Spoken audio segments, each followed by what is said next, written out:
Wow. Welcome back, everybody. This has been a while. We've been gone for a while, but now we're back. Thank you for coming, citizens of the Grateful Nation. We are back for another episode of the I'm Doing Great podcast. Before we start, I do have a very important announcement and sponsorship read from a partner of ours called Aura. Yay! I am excited to partner with today's sponsor, Aura. If you haven't already heard, Aura is an easy-to-use app that includes everything you need to stay safe online.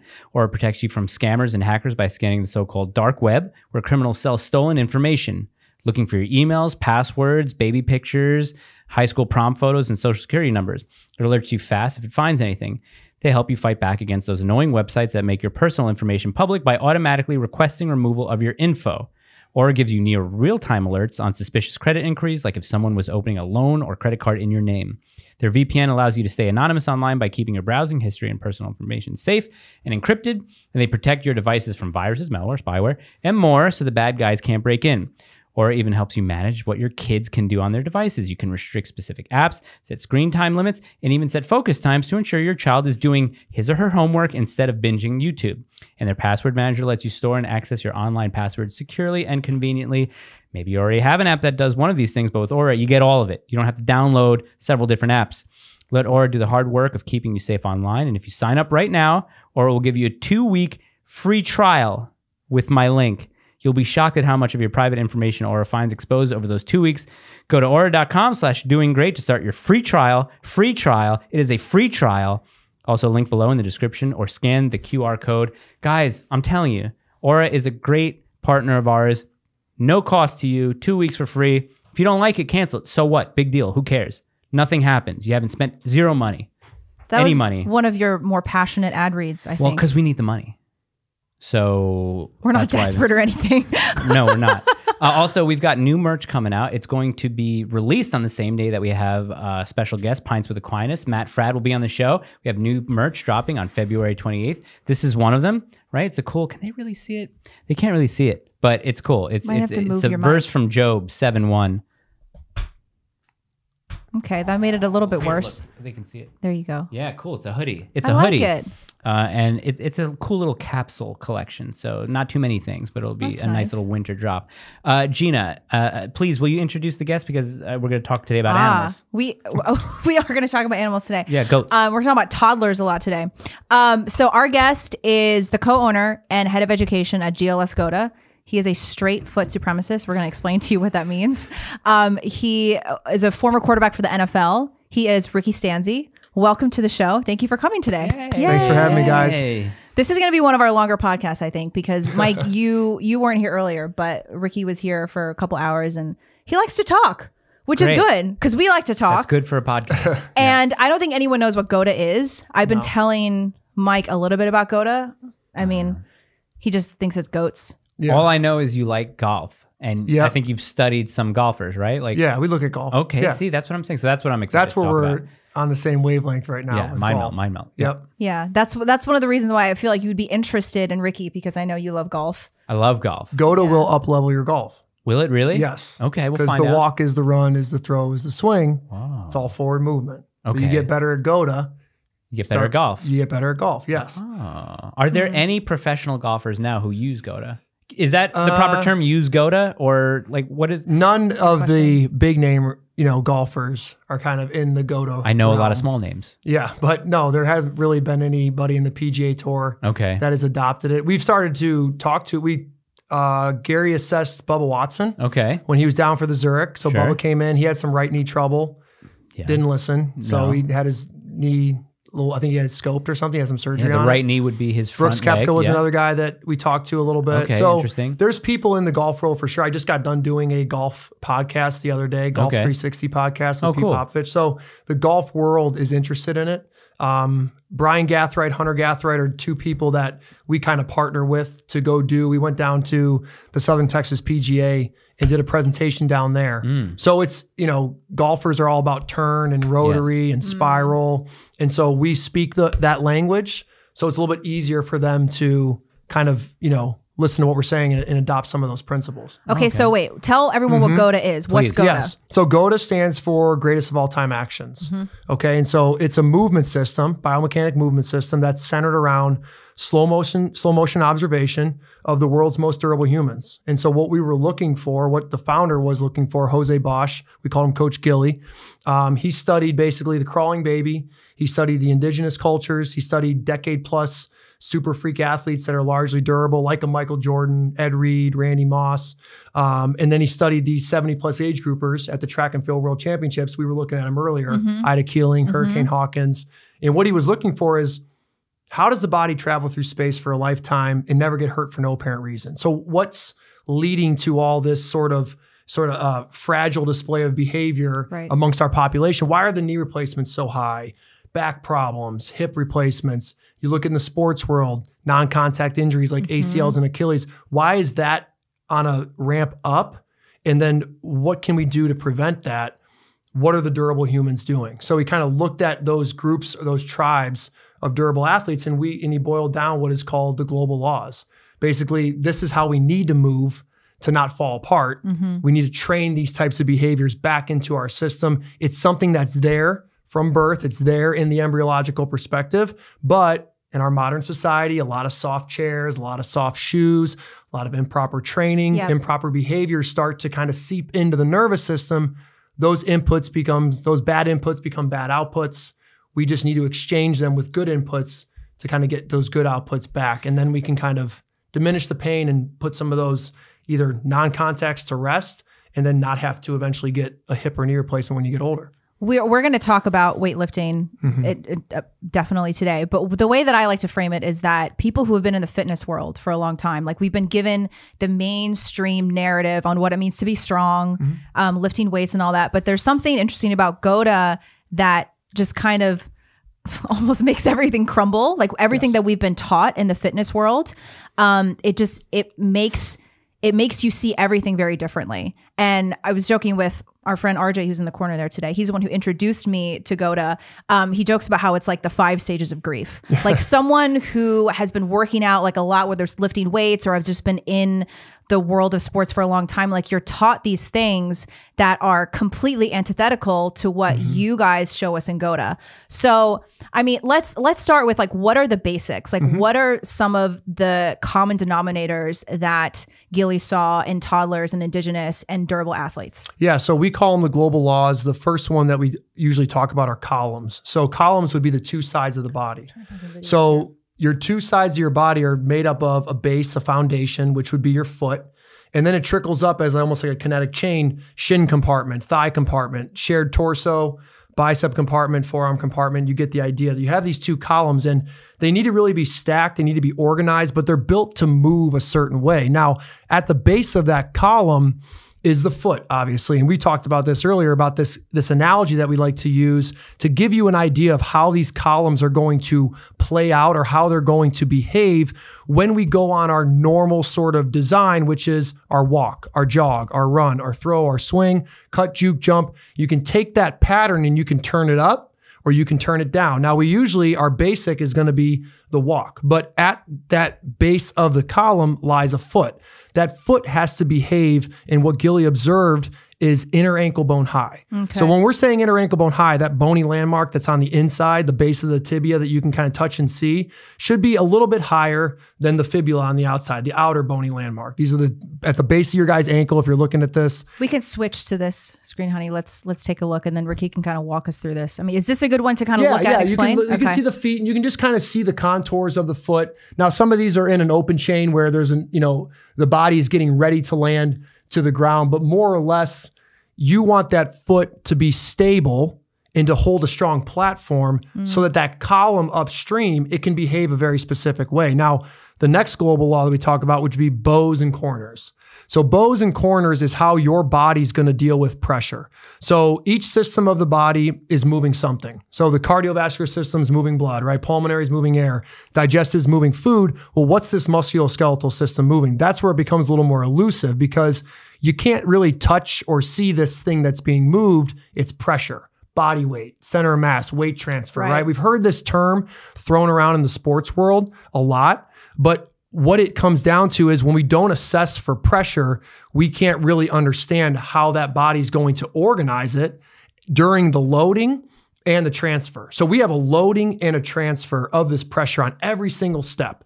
So whether you're walking, jogging, running, throwing, swinging, cut, juke, jump, doesn't matter what it is. When you put that foot in the ground, pressure is going to bottleneck up through that column. That column needs to operate. It needs to behave in a very similar manner, pretty much every single step. When it loads, it sets a bow. So this bow is going to be this, picture a spiral staircase. It's going to turn down, back, and out. So your shin compartment, your thigh compartment, your torso, the upper limb, they all swivel down, back, and out as pressure loads. So when you put that foot in the ground, your foot's going to hold inside ankle bone high. Take that joystick analogy we talked about. The foot holds still so the column can do the movement. Right. So your foot kind of platforms down. It holds this inner ankle bone high shape. The easiest way I could probably describe the inner ankle bone high shape is a half dome arch structure. So just look at the natural design of the foot. Notice how like the inside from like the big toe to the heel is kind of like straight. It's like a cliff side. And then the toe is almost Wi-Fi signal down to the pinky toe. It's like a cascade. Right. So you want to sort of be stronger on that outer corner of the foot. And so you'll really be popping up a half dome arch structure so you don't collapse. Your foot's an arch in a sense, right? Arches aren't meant to collapse. The foot holds a certain shape. Now this shin compartment, thigh compartment, torso, upper limb, they can all do this bowing action where they're going to spiral. And that's where you mentioned the industry or training. It was all single plane, single range cadaver science. Very linear. Very linear. So you get one plane, one range on one plane, flexion, extension, abduction, adduction. Whereas real movement, actual movement through observation of a body moving that thing that the musculoskeletal system moves, which is pressure, that thing is absent from cadaver science. So when there's a dead body on a table, you're moving it up and down on a certain plane. It's like, oh, mark that down as flexion, mark that down as extension. Now you stand up and you go to train that. Well, I think what the missing piece there was with the cardiovascular system, it's easy to know what is being moved. It's the blood. You can touch it, you could see it. The pulmonary, same thing, right? We can see the lungs expand. Digestive, we watch the food track through the system, but musculoskeletal is like, well, I can't really see that pressure. I can't really touch it. So it just goes undiagnosed. It goes unobserved. Well, what Gilly did was when he put that slow motion video, front view, back view, that foot touches down. And I'm talking frame by frame, like one frame at a time. And you get to watch the body react to pressure. So what he was seeing is like when that foot was touching down in a GOATA, it was holding still. The arch wasn't collapsing. Right. The shin was tracking down, back, and out. The thigh was following suit. And there was this nice like multi-planar down, back, and out turn as it loaded pressure. And then it would just retrace its steps, like going down a spiral staircase and then going back up a spiral staircase. And that's sort of the breadth of the movement cycle, right? That's the healthy blood pressure of the movement cycle. So all these systems of the body are moving something, and they're moving that something on a certain cadence, a certain rhythm, a certain tempo, a certain cycle. The musculoskeletal is no different. It's moving pressure through a very specific cycle, a very specific cadence, rhythm, and that would be a bow and then a corner and then a release and then a bow and then a corner. You got these two columns basically ping-ponging pressure from one side of the body over to the other. So if you picture yourself walking through space, you put your right foot down, it spirals open, then it spirals closed. It picks up off the ground as the other one's spiraling open and spiraling closed. And so there's just this twisting sort of action that's happening through the system. It plays out a lot like if you were going to go top view, 40,000 foot view, picture a hurricane spinning, picture a tornado. It's pivot point energy systems. There's going to be a point, and then energy is going to course around that point. Your point would be your foot. It holds still. That's the center of the tornado, the center of the eye of the storm. And then all this energy just courses around it in a multiplanar spiral, toroidal vortex type of way. And that washing of the pressure, that keeps the Achilles loaded correctly. That keeps the shin and the thigh on the same page. So the knee doesn't create some disharmony where you got a shin going one way and the thigh going the other. And you can just imagine the effect of, hey, pressure bursts pipes. So if I don't have those pipes lined up as the pressure flows through, something is going to break after a while because you've got to walk. Or at the very least, 6, you're going to get 8, some kind of chronic pain. Something's going to start to present itself, right? Like Gilly was looking at this walk, this crawl, and he looked at the babies and he's saying, crawling is just stand up, walking. I take the baby, I stand it up, and it's doing the same crawl pattern. Right. That walk pattern is non-negotiable. It is thousands and thousands of reps a day, compound that over a lifetime, it already implies that it has longevity to it. It's already implying that it should be a design. It should be a cycle. Watch, I always imagine you're standing on the sidewalk in New York City and you're just watching humans. Like, you're seeing a pattern. Like, the arm keeps swinging and it goes back. The arm keeps, so it's not just like wacky inflatable tube guy, something different every step. No, it's a very repeatable pattern over and over again. The global laws are centered around that pattern because what we're saying is you're rooted at the very fundamental level in moving forward through space. Your walk, your jog, your run, your throw, your swing, your strike, that's what puts the food on the table for the indigenous culture. That's how you go make the kill. That's your skill set. You're a hunter-gatherer. You're able to throw. You're able to swing. You're able to be an expert marksman. You're able to really outlast any animal in the animal kingdom. You're able to run them to death, quite literally. So we're built to run. We're built for all these types of forward explosive movements. It is our sports world. It is our locomotive athletes, football, basketball, baseball, tennis, volleyball, just, soccer, go down the list. You think of all these, as we would call them, heels up, balls of the feet, tail back, crown forward type of athletic events. And that kind of rounds it out with one of the last concepts that we talk about at GOATA, which is back chain dominance. Like a car, you're rooted in drive gear, but you do have a reverse gear. So we have this idea, once again, back on the industry, we have this idea of balance, harmony, 50-50. Well, it's not quite 50-50. You're going to, like a car, if you were to look at the log sheet at the end of the day, how much time would be spent driving in drive gear? Like 98%. Right. But it's nice to have the reverse gear. That's us. That is us. We are going to spend 98% of our day moving forward through space. So the system actually reflects that. The backside outside tissue is stronger and more dominant, albeit it's still using the front side inside in harmony, but the bigger, stronger muscles are on the backside. The glutes, really big. The hamstrings, really big. The calf, right? You have this Achilles down at the bottom. You don't have an Achilles in your wrist. You have it in the lower limb because it's like a rear wheel drive propulsion system. And this Achilles tendon is sewn a very specific way because it has to load up a very specific way. So if you look at the design, you look at everything, these global laws start to kind of fall into place. You've got these two columns that need to be organized. You've got a foundation at that column that has to hold still, inner ankle bone high. When the pressure washes in and you load it up, it's got a bow, spiral down, back, and out.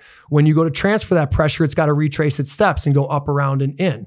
And all the while, you want to be dominating with the backside outside tissue. From a visual standpoint, picture your tail slightly behind your crown. Picture a baby crawling from a side view. Notice how the tail's back, the crown is forward. Just picture violent forward movement, attack mode. Picture Jordan going to the rim, tail back, crown forward. And then the last piece that we talk about is head control. This tracking system needs to stay steady in the loaded column. So as I load one side, it just locks in, stays steady. The storm washes. Basically, the foot doesn't move, the head doesn't move. The column moves in between, and then we do it over on the other side. Right. Those are the global laws. And that's what Gilly observed when he was looking at the crawling baby, when he was looking at the Karubo tribes, the Yanomami, the Zoe, the butt-naked barefoot tribes deep in the Amazon. He saw it in Jordan. He saw it in Ed Reed. He saw it in a lot of these durable athletes. And then he saw it in the Ida Keelings, in the Hurricane Hawk. And so he's like, well, man, this thing spans a lifespan. Right. And it's there when durability's there. And then you see when those things aren't there, when the foot's crooked, when the arches collapse, when the bow doesn't show up, when the body doesn't dominate with the backside, when the head's not in the column, you also see pain. You also see injury. And so by putting all that together, he's like, well, here's the system to recalibrate. Yeah, because when you look at the indigenous people, they walk and move like toddlers. Correct. Like, it's incredible. And I was watching you, I forgot what podcast it was, but you were talking about, or maybe it was Gary too, talking about how important it is for letting babies crawl for as long as possible. Yes. And I think, especially in the Western world, I mean, definitely here in America, parents want their kids to walk as soon as possible. Yes. They think it's like, they wear it as a badge. Oh, my baby was only 7 months when they were walking. And I was like, my daughter started getting on her feet at like a year old. And I was like, don't you dare. I was like pushing her. I was like, don't you dare start to walk yet. Because when you see her crawl, like the head goes over to this column. The knees are out, the heels are away. And you see this. And then I was watching a lot of the videos that you guys post, and it's the same thing with these athletes, the indigenous people. They're just a bigger version of what the babies do when they're crawling. So when my daughter started walking around like 12 or 13 months, I was a little bit disappointed because I wanted her to crawl more, to be a late crawler, because you can see it. But it's interesting because parents here, it's like we kind of say that, you know, it's a good thing for your kids to start walking early. But I've also heard a lot of indigenous cultures too, like they let their kids crawl like as long as possible. Yeah. Because it's like you want that to be in the system. Yes. You want that to be second nature.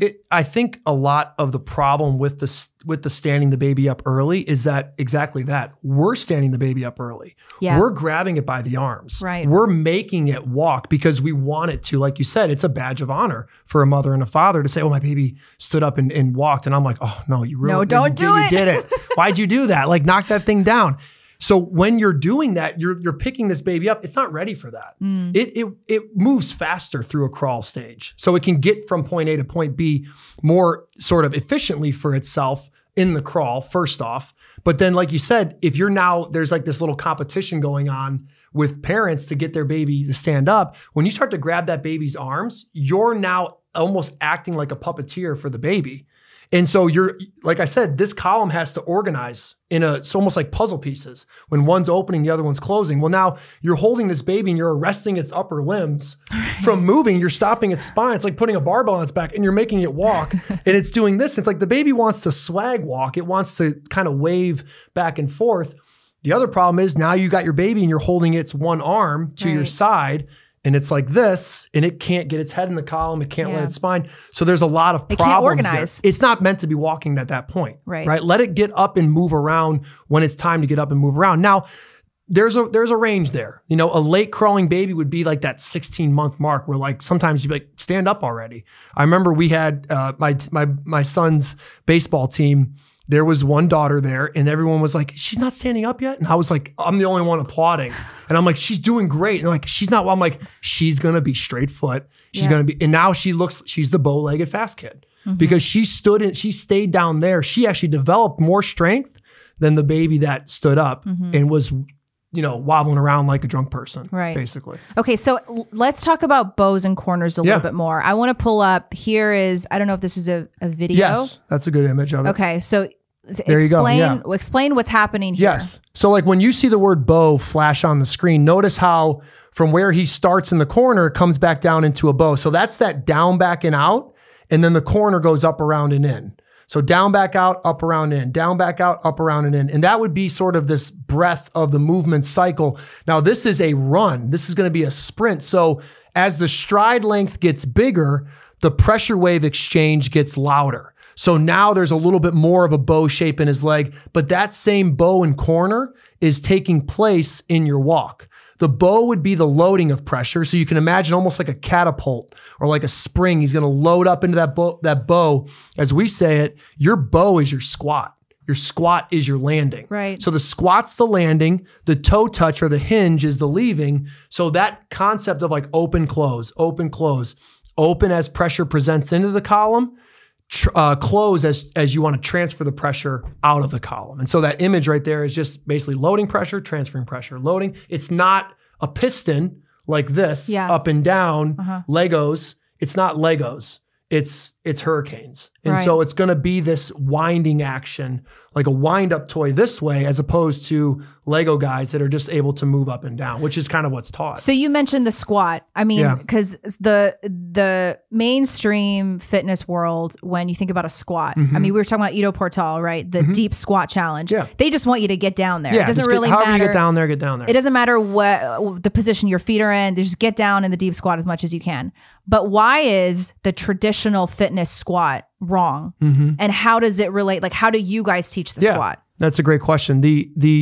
I would say the traditional fitness squat, what happens incorrectly there is first and foremost, the feet get too wide. So remember we talked about columns early on. In your standing, in your walking, in your daily squat and toe touch, that would be, picture this hunter-gatherer that needs to be, it was a fact of life that you had to work from the ground. So you had to be going up and down from the ground all the time. So the majority of the day would be standing, would be walking, would be squatting and hinging just up and down in place or moving about the camp. But you would have narrow columns, meaning you'd be about a fist width distance apart. Right. So we observe this in just this between your feet. This. So we observe very narrow columns in the indigenous cultures, very narrow columns in their resting squats. When you go look at a gym now, everybody's feet are almost outside their shoulder width or outside their hips, and then they're duck footed. And you need to be straight foot to pull off the inner ankle bone high, half dome arch structure. Remember that Wi-Fi signal type cascading design of the toes? Imagine how that inside part of the foot's like a cliffside. Well, when you turn your feet out, you now surf off the inside cliff. You basically go overboard, if you will. In that joystick, that is that shin compartment, that joystick that should be able to move, it loses its platform. So when you go crooked foot and you go outside your columns, you basically collapse your foot and you take that nice joystick that should sit up high and be able to turn down, back, and out. Well, now it goes forward, down, and in.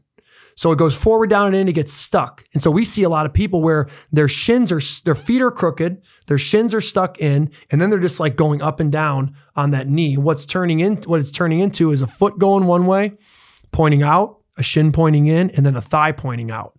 You go up and down like that, and then you make that your walk. And then you load it, and then you're loading it. They load it with... The squat is a load of pressure. You're dropping down, you're build, and then you shoot back up.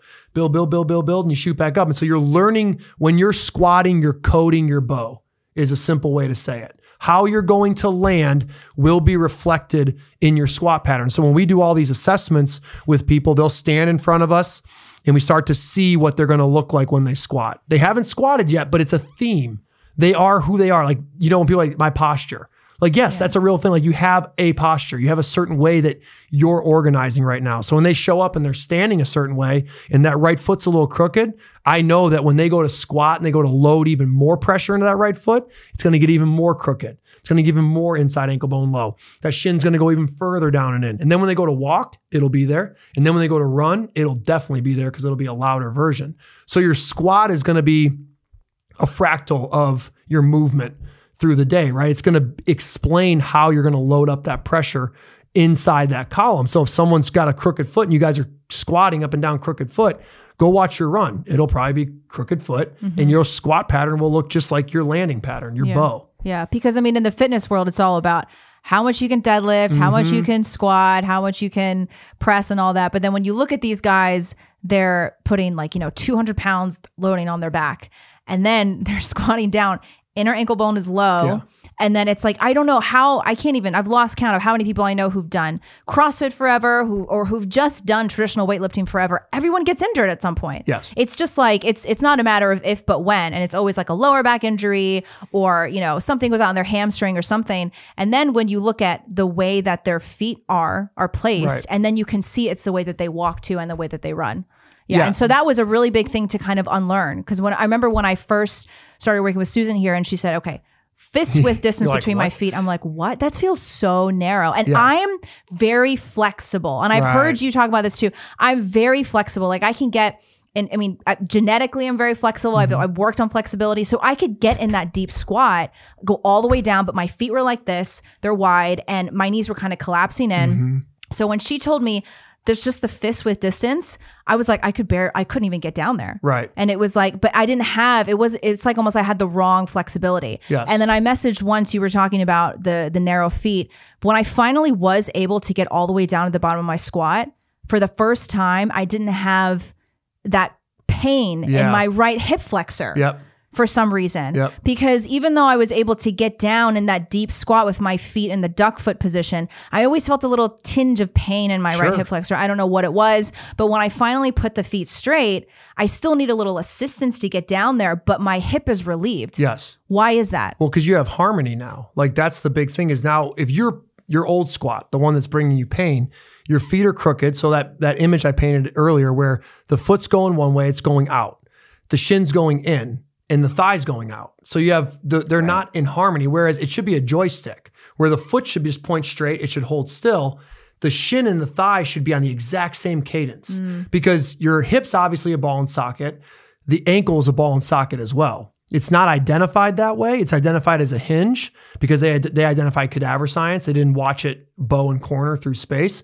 But when you go to watch an ankle work and you watch the talus, to get a little, nerdy, the talus and the navicular, it's going to surf. It's going to be in harmony with the hip above it. So there is a ball and socket type play from the shin to match the ball and socket type play from the thigh. Now the knee just hinges.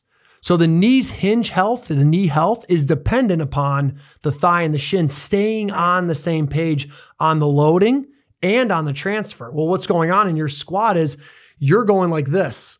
Your hip's trying to open up and your shin's getting pulled down and in. Yeah. So all that tissue up there that should just be harmonizing this way, it's almost getting ripped on. It's getting pulled on. It's collapsing. It's being pulled in two different directions, essentially. It wants to go sit back. You want to sit your tail back. You want to sit into the glute muscles, into the bigger backside outside tissue, but your foot's collapsing.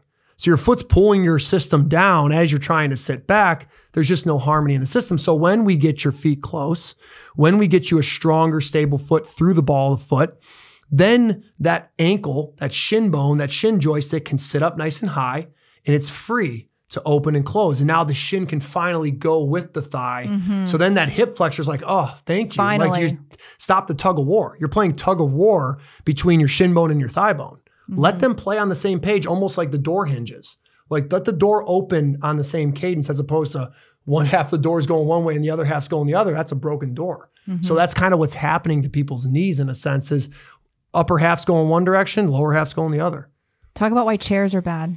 Chairs are bad because you're supposed to sit on the ground. Yeah. So that's the easiest way to say that is that, and this is from the book Muscles and Meridians by Philip Beach. This is the first place I saw this. It's a great book on just organization of, looking at the body from a more integrated standpoint, and then asking the question of like, how do complex systems stay tuned? Like, how does it tune itself to always be in harmony, right? Otherwise, just it disorganizes and falls apart.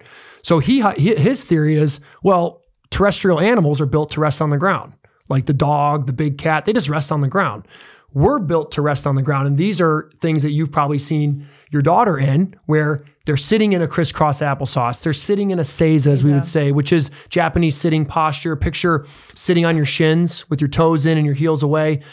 Picture one leg in a squat and one leg in a seiza. He called that cowboy. And then there's like toe tuck. There's a variety. Long sitting where your legs are straight out in front of you, toes in, heels away. So he observed a variety of different sitting postures. And he's like, these aren't taught. These are just natural. We take that away from the kid, right? If you notice, any parents listening, your kid does not and did not instinctively sit butt on the chair.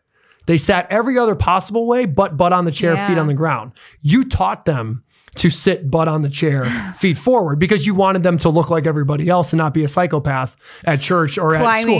Climbing, and they're just being themselves and you're being the weirdo in reality. Whereas those postures that they're able to sit in the chair, partly because they're little and they can still organize in that small chair that's big to them, that is inside ankle bone high. So that seiza position, the crisscross applesauce position, we call it upside down inside ankle bone high. So you take that strong platform that we talked about, being inner ankle bone high, and you flip it like a pancake upside down. Well, now the toes are in and the heels are away. So you would rest in that throughout your day. Picture yourself as a hunter-gatherer. You're on the ground, you're making fires, you're working off the ground. You're not working from a desk. We work from a desk, we sit in a chair, we arrest ourselves from that floor sort of reset or continual tuning that would have been available to us. So now that hunter-gatherer, that baby, they're getting a ton of time in that seiza. They're getting the upside down inside ankle bone high. Think about how much more knee flexion they've given themselves. They're able to close the knee all the way. Whereas most of us, the chair arrests you at 90. Yeah. Then you try to go down to a squat and you stop as the chair because, well, that's what you are. You molded into it. So we see people that they look like a chair after a while. The spine starts to curve because it's motor memory, essentially. You're going to get those outputs based off the inputs.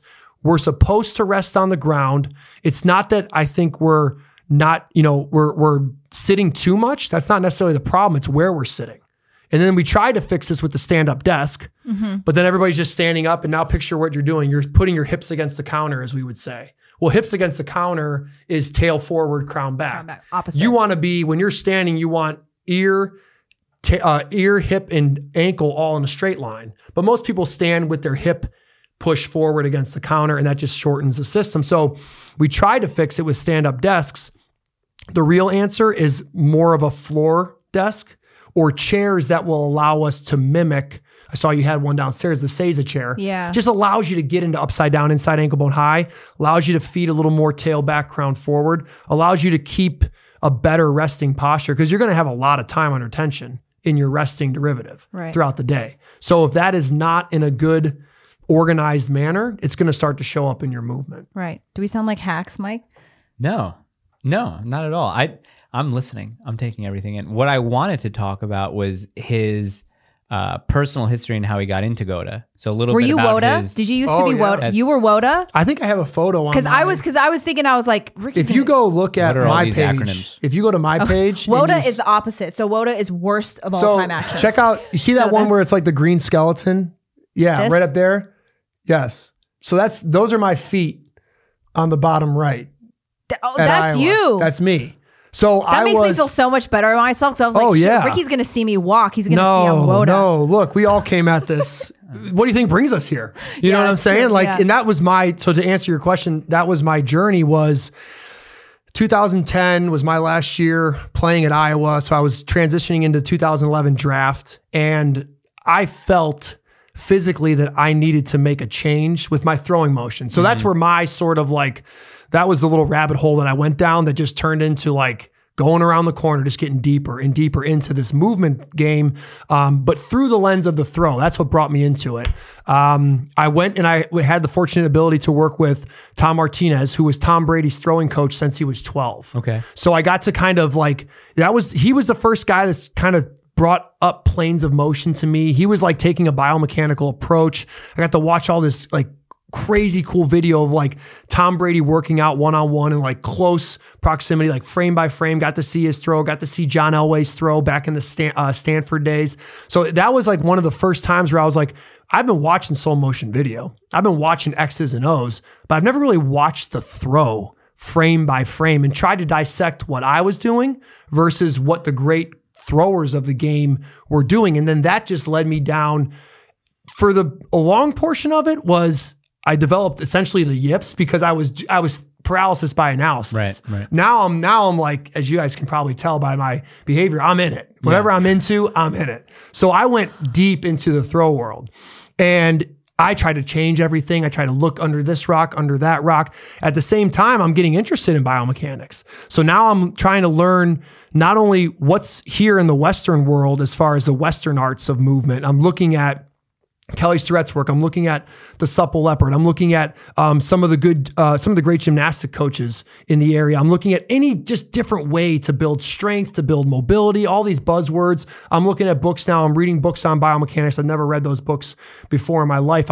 It's piqued my interest and I'm going to go all in. I'm looking at Eastern art. I'm looking at yoga. I'm looking at Shaolin monks. I'm looking at a variety of martial arts. I'm just trying to understand what is it that makes certain people move better than me? Why am I in pain? Why are the things that I'm doing continually leading to a back spasm? Why is my right knee hurting? That never hurt before. Why is my left hamstring keep pulling? Why is my left hip barking at me? So I was feeling myself kind of fall apart a little bit, trying to put it back together with just kind of self-analysis. And it just became a passion over time. I just fell in love with movement. And, in my game, it struggled, but I learned so much through those struggles that I had, I always tell people, I had this conspiracy theory board of movement, essentially, all these little red dots everywhere. I had all these concepts of that's okay, that's not okay, that doesn't make sense, that doesn't make sense. And then once I found Muscles and Meridians by Philip Beach, he mentioned Sergei Rakovetsky, the spinal engine. They're talking about these facet joints. And, I already said with Phil Beach, he was already talking about a design, something that's it's repetitive. He shows the embryological perspective. He shows you that in the womb, literally the torso develops first and then the limb buds spiral from the torso. Whoa. So the limbs are the torso are the limbs. It's one integrated system. He even shows you that the lower limb is literally on a spiral inward, the tissue is, so that like a pogo stick, it loads up, spirals out. Whoa. He had identified the bow in his own way and just didn't have the slow motion video there to kind of bring inside ankle bone high, whereas Gilly had the inside ankle bone high. But the spinal engine is what really made me go, wait a second, because I'd been to all the best trainers. I'd done all that stuff. I'd seen everybody. Everybody says brace your core. Everybody says keep the spine straight. Yeah. Don't, upright. Don't move it. Spinal engine's like, no, man, this thing's waving. It's got this wavy like motion. And even in the spinal engine book, there's a cool image of a leg and it's like a hurricane. It's like he draws a hurricane at the top and a hurricane at the bottom to kind of signify the unity of the leg in harmony with the torso. And so those two books made me start looking at spinal engine. I go to Instagram and I'm like, who's talking about spinal engine? Well, GOATA is one of the people that are talking about spinal engine. So I'm like, all right, well, I'm going to start following these guys. I'm going to start looking at what they're doing. And they were saying things like, I remember watching an old video of Gary talking. And I'm like, who's this Gary? What is this accent, first off? I thought it was like New Jersey at first. Yes, right? And I'm like, who are these cats? Like, they just seem so different than everything else that was out there. And then come to find, it's like, well, they're disruptors. They're from the outside. You know, Gilly's really a disruptor. He's not in the movement world. You know, he already made his millions in other businesses. He was just looking on the outside and he's like, dude, y'all got it wrong.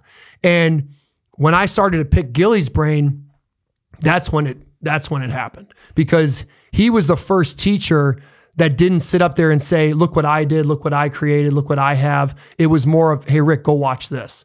And he knew I was a film junkie because I've been watching frame by frame on VHS since 8th grade. Like, that's what you do as a quarterback. It's It's 3 frames this way, 3 frames that way. And you get really good at that. And so now he was like, well, take it to movement. Like, no doubt. So I got this iPad, I got the screen record function, I got YouTube. He's like, go and look at ACL tears. Just go look at ACL tears tonight. So I'm like, I grab like 10 of them and I'm looking through them and it's like, boom, same pattern. They all look the exact same. He's like, now go think about your back squat. Go think about your deadlift, your hang clean. I'm like. And you were weightlifting a lot? I knew it. Yeah, I knew exactly what it was. Right? Yeah, that's all I'd ever done since 8th grade. And I'm like, holy shit. I'm like, it's the same pattern. He's like, yes, it is the same pattern. He's like, that's what you guys are doing. He's like, you're patterning that into your landing, and then you're running around on the football field when the bullets are flying, the pressure is higher, and there's reactionary environment set in front of you, and then you go to put the foot in, boom, it explodes. Because it's not in the controlled environment of the gym anymore. Yeah, it's now the controlled versus chaotic. It's absolute fight or flight out there. It's true chaos. It's true reaction. You take that, what's been boiling up and what's been cooking in that gym in a controlled environment out into the chaos, you put that thing down and it explodes. And then I'm like playing this game of like, oh, yep, my buddy tore his ACL, he walks like this. My buddy tore his ACL, he walks like this. He had back problems, he has a collapsed arch. We had those ACLs over there. I remember when his Achilles popped, and I'm just like rushing back. And then I'm looking at myself in slow motion and I'm watching my landings. I'm like, well, that explains your hip. That explains your knee. And then we talked about the babies crawling, and my kid, Lenny, my oldest, who he crawled like on a side shuffle with his left foot crooked. He stood up, walked crooked. One day all the cousins were jumping off the couch. Little 3-year-old Lenny jumps off the couch and he lands crooked foot and he cracked his tibia. And I was like, oh my gosh, I didn't think kids would, get hurt. But then like once Gilly was like, yeah, crawling or walking is stand-up crawling. And I'm like, you sure as shit it is. Like Lenny was crawling like that and he stood up and he walked like that and he landed inside ankle bone low and he broke his tibia. And so like it was just like a wave of like my dad, like all these different people that were hurt or were durable. It was like GOATA and WOTA. I was like, oh, we've all already been looking at this. Like if I was to say, think of how your mom walks, or think of how your dad walks, or think of how your brother, you have an image in your mind because we biomimic, like we mimic those in front of us because it's more efficient to learning. So we're already sort of analyzing movement. Gilly was just the first one to say, yeah, it's zeros and ones. It's a binary system. There's goods and bads. And so that's why it's so polarizing, because now it's like Inception. If you just put it out there and you show them the zeros and ones, whether you agree with it or not, I know you have to look at it because it's in your life. Because the thing is, we like, especially coming from the world of Ido Portal, studying with one of his closest students, we were taught that there's no such thing as bad movements, only unprepared bodies for certain movements. And I mean, knees over toes guy is great, but like that's almost like the concept with knees over toes too. It's like, that's almost a departure away from conventional fitness because you're taught, oh, when you lunge, your knees hang over your toes. But then we come in, we're like, actually, there's no such thing as a bad movement. But then you guys say there absolutely is such thing as good and bad. And then even I forgot who posted this, but like never let your kids sit. What is that position? Sitting. W sit. What is that? Explain like your what that big is. Toes out and your heels in. Right. Big toes out and heels in. So it's like you're kneeling. And they know that to be bad. Right. And this is what I would say to what you were saying about there's no bad positions. So there's no bad cardiovascular systems. Yeah, exactly. There's no bad digestive systems. There's no bad pulmonary systems, lymphatic, nervous. What are we talking about? Right. Like, it's insane that the only system that is somehow not got put into the binary of zeros and ones is the musculoskeletal. That is the only system where it's like, fuck, do whatever you want. You can't do whatever you want with your cardiovascular system. It works a very specific way, and they now know what that is, and they call it the ideal, and they call it healthy blood pressure. If you fall outside of that ideal, they start to prescribe things to get you back into that ideal, right? Same thing could be said for the digestive. It's not just a do whatever you want with your systems. They are moving something, and they're moving it on a very specific rhythm, a very specific cadence, a very specific cycle. Just like there's seasons, and there's a turn to everything, there's a turn to your musculoskeletal system. Now, how did they miss it? They didn't study the thing that was being moved by the musculoskeletal system. And I think it's because you can't see it. Pressure. Right. Cardiovascular is easy. You can see the blood. Digestive is easy. You can see the food. You're going to look at cadaver with those systems, but you're also going to be like, well, I got to see food move through the digestive to learn everything. I got to see the blood cycle through to learn everything. With the musculoskeletal, they just put it on a table, kinematics, they chop it up, they move it. Some guys moving a dead body like this. They mark it down on paper and like, all right, well now go do all those movements in a gym and then put weight on them. That's your system that you guys are all doing. Whereas what we're saying is, no, man, it's like a healthy blood pressure. It's got a certain cadence. It's got a certain cycle. And there's this thing that you're moving. You can't really touch it or see it in that sense, but you can feel it, and you can only see it frame by frame. So frame by frame allows me to see how that each compartment reacts to the pressure. So when the foot touches down in a run, I get to see how the foot compartment reacts, but I can only see it frame by frame. In real time, I can't see it. It's way too fast. Boom, boom, it's off the ground. I can see the shin. I can see the thigh. When we break it down at Coaches Weekend, I'm showing the coaches, I'm like, look, these 5 frames here are like, this is your baby now. This is your bread and butter. Like, there's the bow, there's the corner. Those 5 frames is GOATA. Mm-hmm. That is what Gilly saw. He just had the brain and the time to sit there and watch freaking Jordan's knee for 30 minutes and go, holy well, the knee's a hinge. That's a swivel. It's not up and down piston. It's like the Hurricanes. I think like being in New Orleans and seeing the hurricane, like just a perfect storm, like literally, no pun intended, but like that is how this all comes about, is that you have a circular thinker, you have a disruptor on the outside, and you're just able to see this from what was all those people that are now at the head of the industry.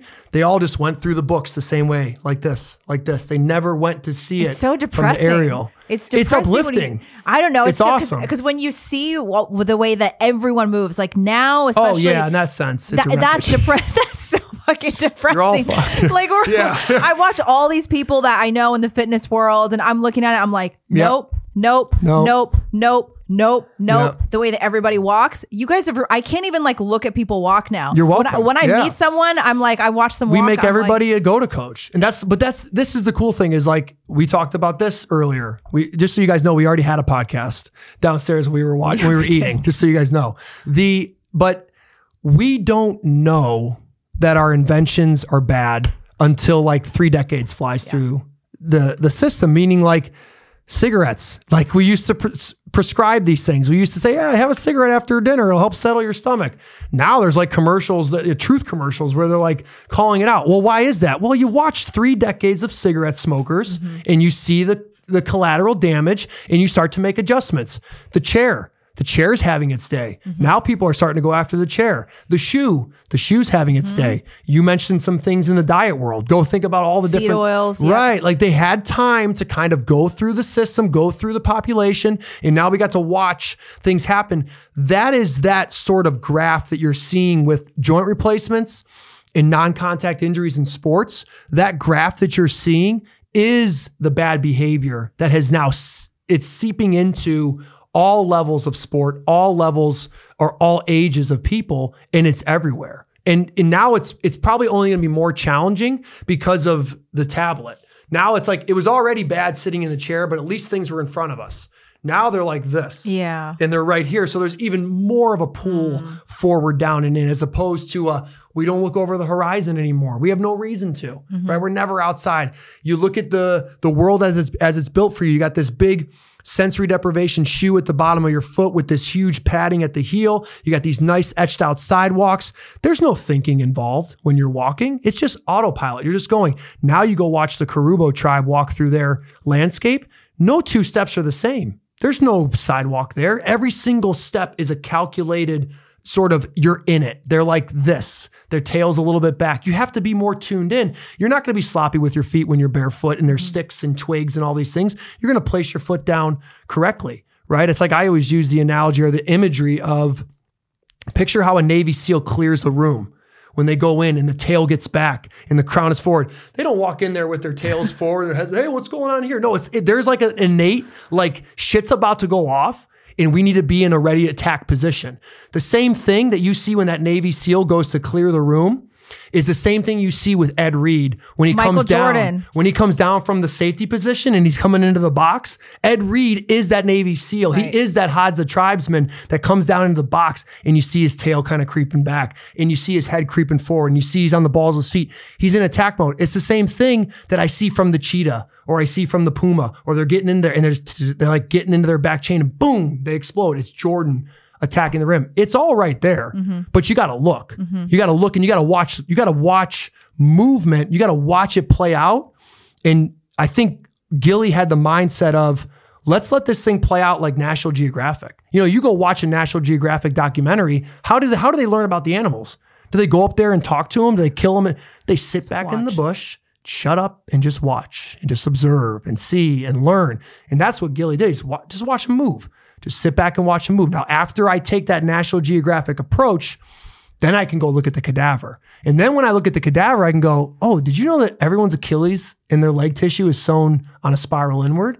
Well, that makes sense. That goes right in hand with the bow. If I'm not spiraling outward, then it won't have integrity. If I spiral it inward, it's like an untethered rope. Now it can snap. Where if I take that rope and I spiral it the right way, it's got integrity. So the cadaver needs to be there, but you need to have the frame by frame slow motion video. And you have to ask the question of, well, what is that system moving? And when you find out what that system's moving, now you have a better idea of sort of assessing it, which is so how long did you play in the NFL? I was there for 4 years. So from 2011, I was always a backup. I was a third stringer, second stringer, practice squad. I was on the cut line. And that's why I was like, man, I was looking at anything. Like I was just trying to stay on a roster. Right. And then I went up to Canada, struggled up there. But all the while it was great because I mean, I love it. I'm one of those people that like, I know that even though I'm struggling right now, I'm going to learn something. Like there's something here to be taught to me right now in this situation. So that was kind of my big thing. Like looking back, like, man, it was frustrating, but it was such a great like testing ground to be able to be an athlete and test out all these different things. And so that's when I came to GOATA. I'm like, dude, y'all can't tell me nothing. I lived it. I tried it. I did all those things. I did all the fucking breath work where you're breathing, you're trying to breathe. It don't make you throw better. It don't make you run faster. That DN's still going to hawk you down. Like you need to be, there's more to this than just this, like all these little fads that are in the movement world. And the other thing that it taught me being an athlete is I don't have time to waste. I don't get to these fitness influencers. They get to pick their days. They get to pick when they want to show you that post. They get to pick when they want to show off for you. It's every freaking day the rent is due in the NFL. And if you don't put that money on the table, they got somebody else that will. So it is a proving ground and there's nothing better than it. And it's competition. Like people always say sports is fun. No, that's like smoking cigars on the golf course, flushing a 7-iron. Like that's, with your buddies is fun, right? You know what I'm talking about. Sports is competition. Like it's a whole nother level of like a pressure cooker in sports. And so you don't have time to waste. That's a big thing with GOATA is we don't want to waste people's time.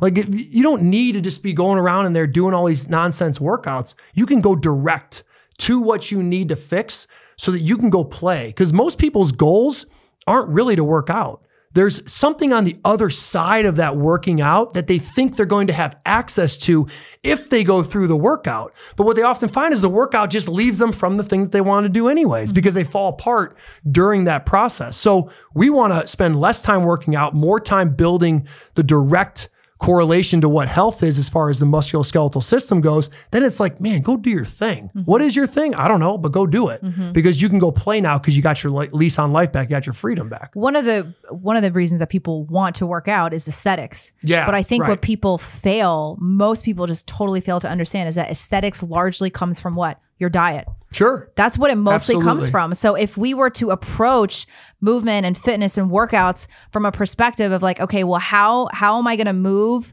as long as I can without pain-free, with the fewest amount of injuries? Because aesthetically, that most of that comes from what you eat. Like if a guy wants to get bigger in the gym, like one of the first things he has to do is eat. Seafood diet. Seafood, eat food. Seafood, eat food. And if a woman wants to lose weight, if I got a girl coming into my group and she wants to lose like 20, 30 pounds, I mean, sure, I want her to go to the gym, but I don't start her with a workout. I start her with a different diet. Right. I start her with reducing her calories and changing her macros. So it's like if we approached working out a bit differently and understanding that your aesthetics come mostly from your diet, then we could change the way that we think about working out and ask, well, what are our bodies meant to do and what can we do to prevent pain? Because one thing that I always look at you guys' pages and it's geared towards athletes, but I want everyone to understand, as someone who has dealt with chronic pain for a long time, that this stuff is very useful for everyday people who they're not into sports. I don't care if you've never stepped foot on a football field, soccer field, basketball court, whatever. I don't even care if you've never lifted weights before. I've got people who come to me, they can't even bend their knee. Sure. They cannot even bend their knee because they spent most of their life sitting in chairs. They haven't moved much. And so this is why, like, you know, we're talking about a lot of athletes and stuff, but there's something really unique here about GOATA that I think is applicable to a wide range of people, just everyday people who just want to feel better. They just want to be able to play with their kids without being in pain. And so there's something there, I think, because like I said, most people approach workouts with aesthetic goals, but that comes from the diet. Like it really does. It mostly does. I have a question. Yes. Is GOATA somewhat disruptive to like high tier athletes who've been doing what they've been doing for so long? And I guess I'm trying to say, like, does GOATA kind of mess up? Not necessarily mess up, but does it make them rethink how they're moving? Because like you said, it was almost like giving you the yips. So I'm thinking if someone like a Brooks Koepka or any, you know, top 5 PGA player in the world, if you analyzed how this person moved, would it then almost force them to rethink, you know, the past 20 to 25 years of their life and how they moved? And would that disrupt, you know, either their swing or their motion or anything like that? Well, GOATA wasn't giving me the yips. WOTA was giving me the yips. So I hadn't found GOATA during my playing days. Oh, gotcha. Everything that I was doing in my throw, come to find out now, which makes perfect sense, was wrong. I often use my own throws as the example of bad versus the good, because I know that it was bad because, well, it just doesn't match the biomarkers, but I lived it. Right. So yes and no in a sense. And what I mean by that is when you're doing GOATA, this is a sort of, if you're on the first tee box, now is not the time to think about inside ankle bone high, back chain dominant. You are who you are when you're over that ball. Same thing would be said. My dad always had a famous saying. He's like, when you cross the white lines, drop the playbook. Like, it's time to go play, Rick. Like that would be the same thing for the movement part. We are going to pattern it in subconsciously through the reps that we put out. We're going to give those inputs, GOATA inputs, so that the output is inner ankle bone high, is bow, is corner. We don't want you thinking about inner ankle bone high or any of the global laws at full speed, because you couldn't even if you tried. Right. So you have to be GOATA before you even go out there. And that's why we used a test and retest type of style where we're going to assess, and then we're going to use correctives and use performance training. And then we're going to assess, and then we're going to use correctives, and we're going to use performance. And we're going to keep doing that. And all the while you're getting more and more subconsciously GOATA, meaning the kid's going to notice that when he looks down at his feet, oh shoot, they're a little closer now. Oh, I'm not as heavy in my heel. Oh, my feet are a little bit straighter. Oh, I noticed that when I coach assessed me in my run, I'm running like I was running in the first assessment. I'm not thinking about anything, but my images look different. Right. My run feels different. I'm not trying to do anything, but it's there because, well, we've been putting a lot of time under tension in that inner ankle bone high position. We've been putting a lot of time under tension in that back chain dominance, in those bows and in those corners. And GOATA's like, GOATA's the building, right? And the front desk area is the assessment. And then there's a room back there that's the correctives. And then there's a room over here that's like advanced correctives. And then there's a whole center that's performance training. And now Everybody can walk in through those front doors. I don't care who you are. Everybody's worthy of an assessment because we should all know and have some sort of awareness of who we are. Now, that 9 to 5er that you talked about, that's like, dude, I don't want to do any work. I just want to not be hurting. Yeah. Okay, well, there's a room for you. It's right over there. It's Correctives 101. It's the beginning. You're only going to need that much because you're not really doing much, right? You're not going to even turn on to a jog. You're just going to try to live your day to day. I'm going to show you how to stand better. I'm going to show you how to walk better. I'm going to show you some basic resting principles on the ground that you could get back to when you're at home or when you find the time to just let you reset the system. And I'm going to give you a very simple groundwork regimen that's going to be low threshold, low time under tension, but just enough to kind of start to give you more space, almost that 2 steps forward, 1 step back analogy where, yeah, we know you got to sit 9 to 5, maybe you got to wear a weird shoe at work,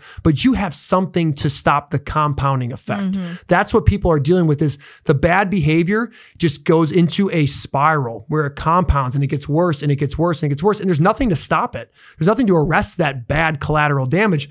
GOATA comes in, we assess you, we show you what you're doing wrong. We fix the 90%. How you stand, how you walk, how you rest. Those are non-negotiables. They're happening every single day for every single person. We can show you how to do those things better. Along with that, I don't need more than maybe 10 minutes of your day. Give me 5 minutes in the morning. Give me 5 minutes at night. Get into these all fours positions that are very simple to do. You're not going to have to get sweaty. You're not even going to have to change clothes. You're just going to get into better positions and you're going to open some spaces up that have been crammed all day long. And that's probably all you'll need when you go on that long flight with the family for vacation, or you guys get in the RV and you notice like, oh man, we've been 2 hours in the car. My back's hurting me. Before, you didn't have an answer. So what'd you do? You just kind of like maybe try to stretch it or do something, and then it got worse. And then by the end of that vacation, you were ruined. GOATA, now you have something. Now you know exactly what you were doing wrong because you were aware of it, but you have something to stop the collateral damage. That person that works 9 to 5, you just need to be in that room over there, Correctives 101. Now this high school kid that comes in, well, I want to be all state. I want to get a Division I scholarship. Okay, you're still going to go through the assessment. You're still going to go through the front office. You're going to go into Correctives 101 with that old man, but you're also going to go into advanced correctives. And I'm going to work you through that room. And then I'm going to take you into the performance training with the NFL players because you guys are now in a bullets flying reactionary environment with a ton of pressure coursing through the system. You need way more than the 9 to 5 guy that just wants to go to the end of the driveway in the morning and not have back or ankle pain. So the system of the global laws is a stock system, meaning it's one size fits all. How much of it you need? Well, that's just depending upon your goals. And so it's a sense where we can give something to everybody. Like everybody that comes through, they're going to get some standing education. They're going to get some walking education. They're going to get some resting education. They're going to have some sort of basic correctives because we've assessed them. If they're there asking for an assessment, generally they're already hurting. Then it's a case of like, all right, if we have a system basically take you from all fours and then progress you to one leg with no support, nothing around you, all the while strengthening those global laws. So my pro athlete, they need to be able to handle one leg, all the pressure in the system, because guess what? That's what sport is. Cutting, juking, jumping, throwing, swinging. You're going to load up this leg and you're going to launch it over here. And then it's going to load up this leg. I don't care where, picture a compass as you like superimpose a compass on the ground, north, south, east, west, wherever you step inside that compass, needs to be a bow in a corner. So wherever you need to send that system in any direction, it's going to be loading on one side, transfer over to the other. Loading on the other side, transfer over to the other. So you've got to be super strong on one pivot point in a reactionary environment with a ton of pressure in the system. So GOATA may look different to them, albeit we're all doing the exact same global laws. So the problem with your throw, was that on the top half of your body or the lower half of your body? I would say I had that picture. You see, I had bad feet. So right off the get, I always felt like, I just felt heavy. Like that was my feeling at the time. Like, damn, I can't get out of the, I can't move. The throw is, a technique that men have been doing for millennia. Like hunters throwing a spear or something. That's pretty much a football throw, right? Yes. So that probably wasn't the problem. I could get it to spin. Right. It was the accuracy that was like, where's this thing going? And was that based on footwork? Because with golf, what I noticed is especially on drives when you're on the tee box, your feet have to be situated in a way where your front lead foot is pointed out a little bit more so you can get a little bit more of a turn on your follow through. So would that be something that you would look at with a golfer? Yeah. Knowing that one foot has to be out as far as like mechanics or something. I don't know. We would say it. So to answer the first question about the throw, it was what I was missing was at the foot level, but not only that, I was basically doing what a golfer would call early extension. Gotcha. So I was doing an early extension air. Basically, I was thrusting my hip. And so think of level shoulders. So if I'm turning and my shoulders are level, this is the chair, my tail will be closer to the chair and my crown will be further from it. That's how you want to be swinging a golf club, right? Swinging a baseball bat, or throwing overhand. Well, I was this guy. Oh, really? I was shoulders tilted. I was early extension. And so it's just the arm, you don't get to use the power of the backside. And now you're just arming it, and that can work. And you had no one around you telling you that, right? Like, no, that wasn't observed. Now there's a lot of great quarterback coaches that have found this too. The quarterback world is get ready for a lot of great quarterback play in the future, because there's a ton of older and younger quarterbacks, coaches that are teaching this level shoulders. They're calling it rotary versus linear, but they're more or less getting a lot more GOATA out of their athletes than we ever have before. Who are the GOATs as far as quarterbacks that you would look to? Would it be Tom Brady, or would it be like, who would be some of the old ones too? Tom was a little bit more like this, and he actually worked on this. Okay. So he's worked on more level shoulders. They talk about the front arm in the torso window. That's how I explain it to my guys. Keep your front arm inside your torso window. You want to be coming through like this. Yeah. Aaron Rodgers does a great job of this. Josh Allen, Joe Burrow, Patrick Mahomes, Jalen Hurts. All these guys that are playing at a really high level right now are all more or less getting this from their coaches, right? And they're doing a great job of this versus this. And it's a lot of like tail back, crown forward. Now, to answer the question about the golf swing, one of the problems is that we will coach technique off of what that golfer can do at that given time to get the task done. So yes, to answer your question, for the golfers and the majority of the human beings that are the norm now in our society, yeah, you do need to turn that foot out, because your ankle, that joystick, it has ceased to be an ankle like that anymore. Right. It's more of a fankle. The foot and the ankle have become glued together. You got crazy glue inside your joystick compartment, and you have to now, because you know that hip wants to open, right? Well, in order to get that hip to do its full expression, you'll have to turn your foot out, because you need to cheat your foot in order to let your hip. But if you knew that your foot could play like a joystick, your ankle could play like a joystick, and you knew that you could rehabilitate it to where you could hold your foot straight and still turn your shin and your thigh and still get to that same math. Well, have you guys looked at Scotty Scheffler at all?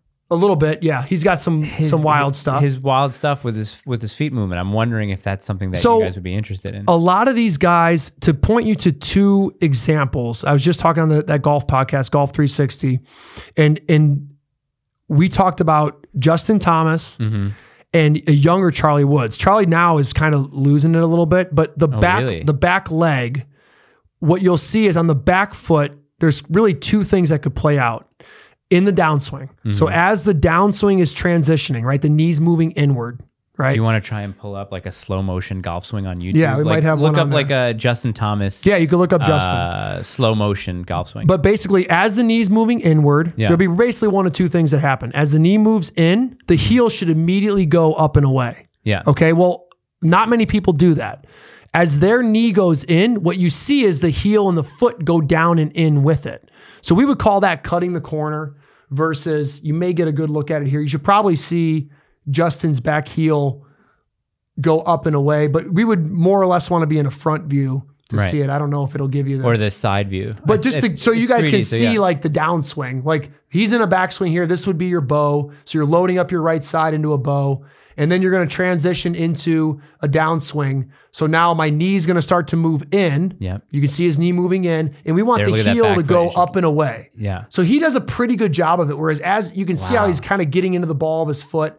And now it gets really high up there. Really high up. Yeah. But a lot of guys will just collapse the foot and cave the shin in. So that's another way of doing it. It's just not healthy. Wow. The front foot now is where you're seeing a lot of breakdown in your golfing community. Front here. Yeah. So like Michelle Wee, Tiger, Ernie Els, Dustin Johnson, Brooks Koepka, they've all had front knee injuries. And the reason for this is because, remember, this is a whirlwind of pressure. So this is going to be a huge storm that needs to be collected. They're putting all the energy through their right leg. You're putting all of it in your right leg. And now you're going to launch your right leg and you're going to have to catch it in your left leg. Yeah. So if your left foot and ankle aren't perfect, this is going to expose it. So what you'll see a lot of the tour pros is they'll have to either bail their left foot, they'll have to jump their left foot out of the way, or like he has to jump it out of the way, and then the leg gets really straight, and then everything goes into the heel. Look at his head, though. You see how low his head is? Yeah, your head will stay on your right side. That's crazy. So see how his like left foot, his heel, like his inside of his foot curls? That's how mine looks. I'd like him to be able to stay ball the foot and just let his shin turn. Does anyone do that? Dude, it's so hard to pull off. Yeah. You could do it, but you got to rehabilitate the ankle first. So it's the same thing we see in our squat assessment. So when someone goes down to squat, what we'll generally see is if they try to like cheat the test and hold inner ankle bone high, like they try to be GOATA, they try to open their shins, what always happens is their big toes start to peel off the ground. Their feet start to go because remember, the foot and the shin have now become glued together. So as they turn the shin, they turn the foot. Where you should be able to hold the foot still and turn the shin in or out. Do baseball players have a problem with that? Or they kind of go heel up through the They front leg block. It's they do, right? Baseball hitters, golfers, tennis players, and pitchers are the ones that deal with the injury. Now, the reason they deal with the injury is because it's full speed. Tennis doesn't, not everything is going to be the full speed rip. Right. Like a quarterback, not every throw is a full speed rip, but a golfer gets put in that position a lot with swing speed. A pitcher gets put in that position, obviously throwing fastballs and throwing heat.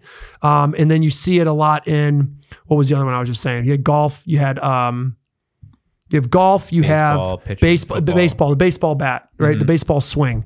You see it there too, but that's going to be the most challenging. And we've had a lot of debates on this with people like, this guy he's popping his foot up and he wins this, there's this. I'm like, yeah, and he has back pain and he has knee problems and he has this type of career where it goes up and down. What if we could give him I'm not saying I'll make him a better golfer. Right. I'm making him have more longevity.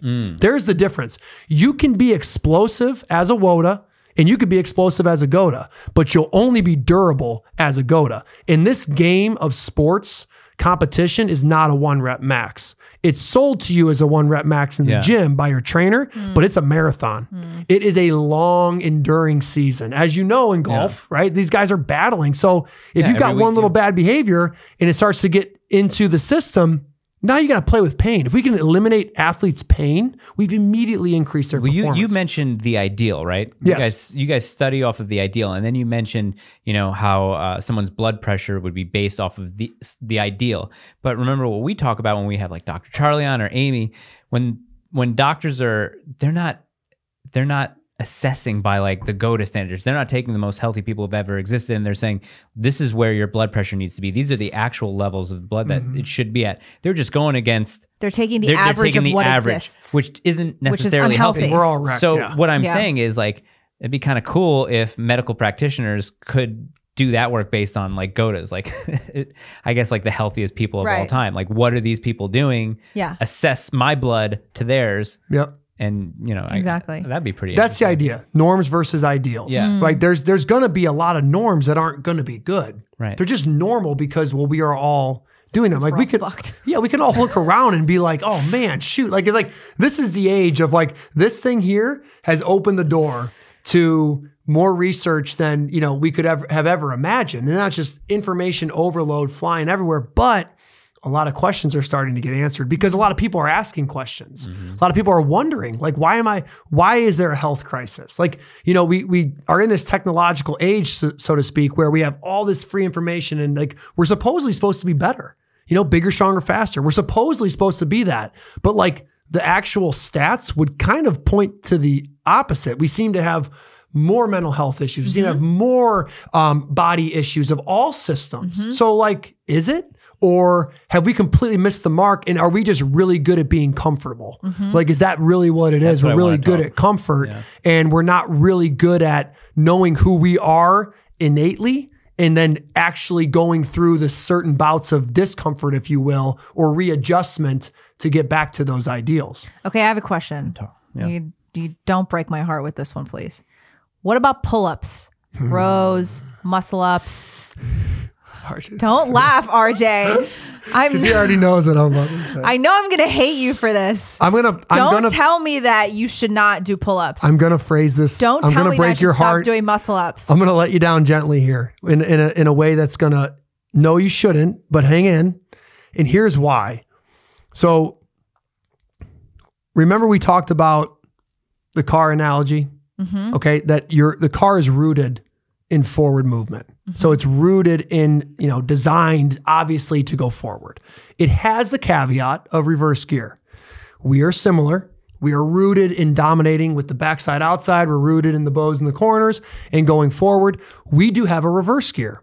The lift is our reverse gear. That is now you stop, you root down into the ground, and everything that made you GOATA, you just turn it and you spin it inside out. Right. Literally. You collapse the foot, you take the shin down and in, and then you create torque the other way, and you reverse bow and you reverse corner. It is the backflip, it's the high jump, it's the Olympic lift, it's the deadlift. Now the pull-up or the row is essentially taking the deadlift bar in the row machine. Now it's out in front of you. And then picture a row where they're like the tail is forward, the crown is back. And then picture a pull-up as just the deadlift from above. Right. So now you're pulling up, and you'll never see a deadlift or a pull-up ever happen where the tail isn't in front of the crown. Right. And so it's always going to be that way, and that's what we try to show people. And this was one we did a live, and it was me, Load the Bow, RJ, the other RJ, and Gary. And RJ knew what he was doing when he asked the question about the pull-up, because dude, it's a hot topic. People hate to hear that you can't do pull-ups. So pull-up bad. I'm not. Now this is what we're saying. They're bad. It's impossible to do it bad though. Like you can't do a pull-up unless your hips are in front of your head. Like if you do, if you watch any slow motion of a pull-up or a muscle-up, it's always that you lead with the hips first and then the head. Because it's reverse gear. It's reverse, yeah. It's a row. Like it's just, you can roll from above. You can't do it bad. You can roll from above. You can roll from in front. Wait, you can't do it bad because it just is bad? You can't do it good is what you're trying to say. Right. Right. It's not going to be done GOATA. It's not forward gear. There's no way what I'm trying to say, there's no way that you can restructure it to where it is GOATA. Whereas like with the squat, you can. Right. Okay. So is there a movement is there something that you can do that can replace a so pull-up? that's the question. Yeah. Like, what do you guys do for upper body? So we just don't. We don't do it? No, yeah, right. Yeah, we walk around with our hands behind our back the whole time. No, we don't put a premium on the row because, contrary to popular belief, the locomotive athlete that we center our sort of athlete training around does not do rows. Like I joke with my linemen all the time. The only time you row is when you got beat by that defensive end and you got to pick your quarterback up off the ground. You roll them off the ground then. Everything is drive gear versus drive gear. It's this forward sort of almost like a sled push, 2 sled pushes, 2 Mac engines like that. O-line, D-line, linebacker, running back, wide receiver, DB. It's all this drive gear versus drive gear. So the row, albeit, is important to maybe certain sports, like a jiu-jitsu would probably need that type of action. My argument to the jiu-jitsu athlete is you damn well know that jiu-jitsu is the best way to get your work. So just do jiu-jitsu. Right. And I frame it this way to people. Would you rather be a GOATA jiu-jitsu athlete or a WOTA jiu-jitsu athlete after knowing what you know? Most people go, well, I'd rather be a GOATA. Then let's do GOATA and jiu-jitsu. So it's a case of, for the upper body, we'll do a lot of stuff where we do a cat crawl derivative. So we do this basically, take a push-up position, but instead of like just like stretching the legs out and like being like in a straight leg, we'll almost bring them in and it'd be like your all fours position. Like you've done toe tuck rockers. Yeah. So picture toe tuck rockers and then just gently lift the knees off the ground. Okay. So now like and you're going to have like a credit card alignment between the knee and the ground. So your knee's just going to hover over the turf. And that position right there is going to basically build up what you're needing in that moment of like drive gear versus drive gear. Okay. But there's not really this case of like a row that's taking place. People are hitting and they're driving. Like that's why they took the spear out of football, because they're literally hitting them with the crown of their helmet. It's tail back, crown forward. I'm going to put my crown right through your jaw because that's my kill switch. That's my drive gear. That's what's going to knock you out.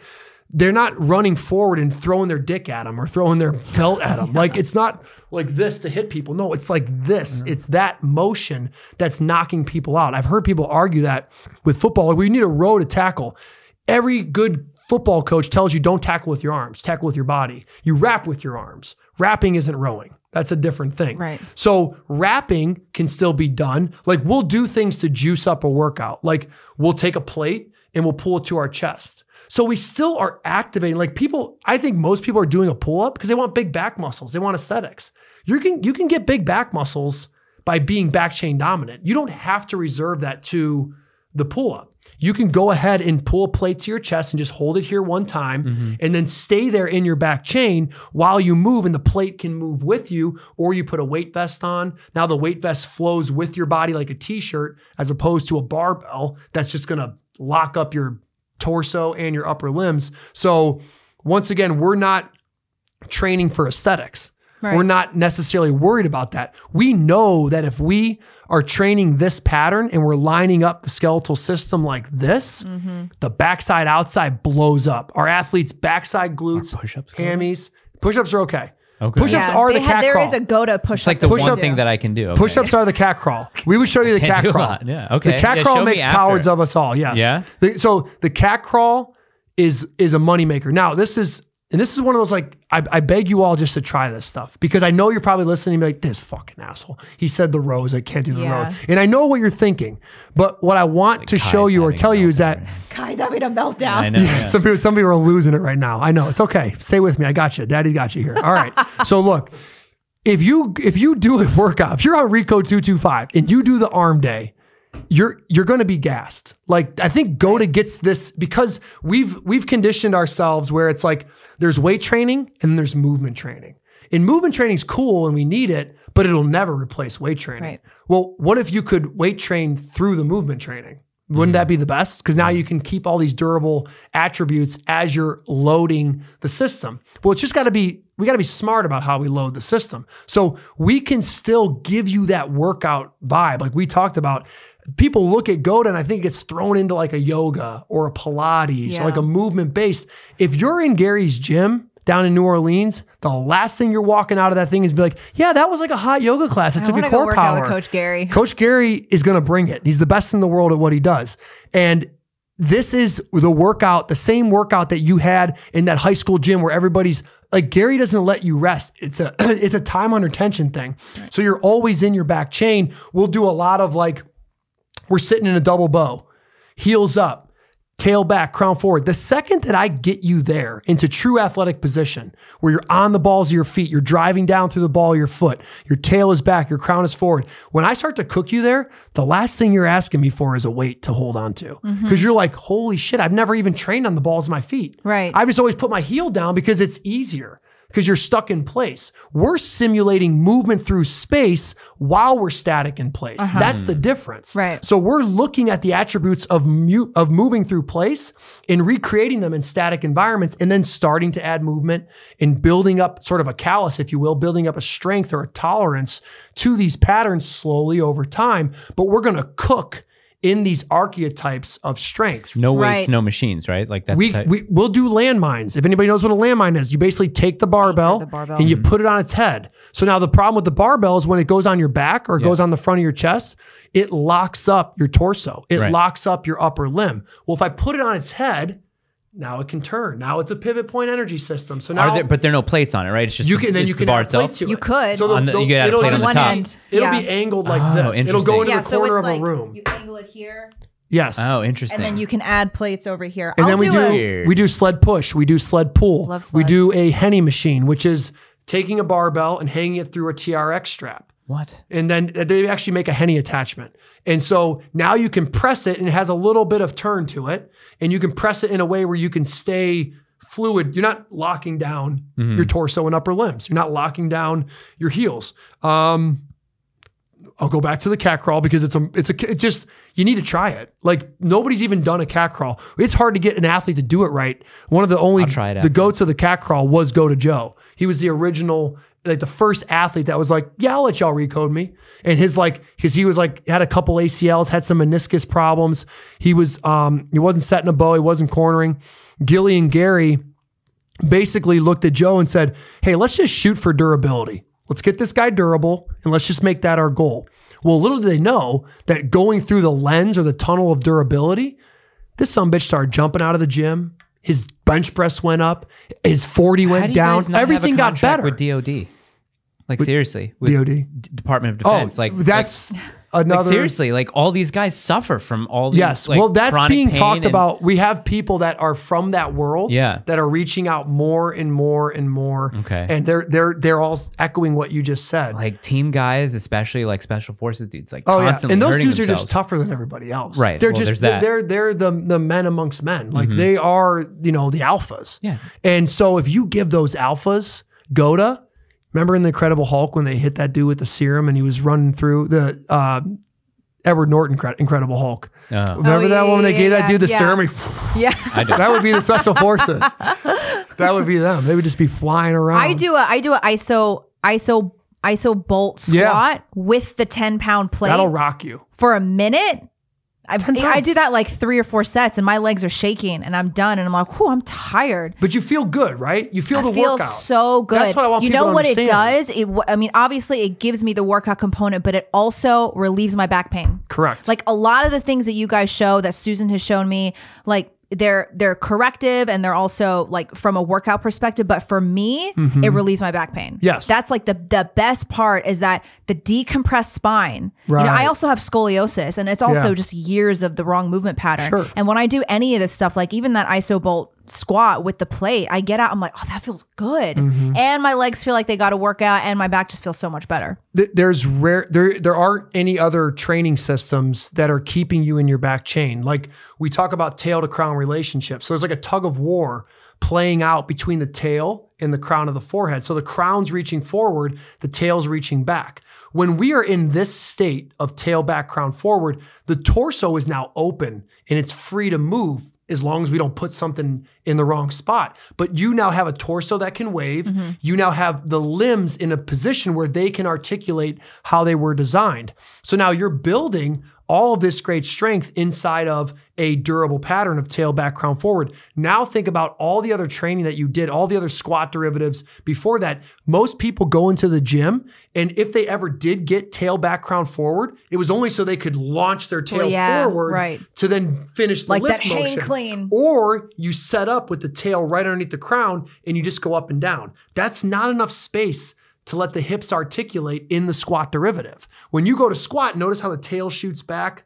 Watch little Rosie do it. The tail shoots back and they'll actually squat down like this. The hip needs all of that relationship to go up and down smooth. Well, we're stacking our spine straight because we think we got to core, brace our core. And then we're squatting like this. And the whole while you're just compressing yourself. So if you were to take a 10-pound plate, sit upright, and just do a normal lunge, the old, lunge that you see in the gym, that's going to hurt your back because you haven't liberated your spine. You're not creating enough space for the limbs and the torso to articulate the way that they're designed based off the global laws. Now you do something as simple as get your feet a little bit closer, pop your heels up, drive the balls of the feet down, push your tail back and your crown forward, create a nice tug of war. Now you can even just sit there or just small pulses, but feed the rotary, feed the turns to the system, and the tissue is going to fatigue. It doesn't know any different. Exactly. It's not like, dude, you're not doing deadlifts. I'm not going to grow for you. Right. Like it's not smart like that. It doesn't think that way. Like that's all aesthetics, right? Like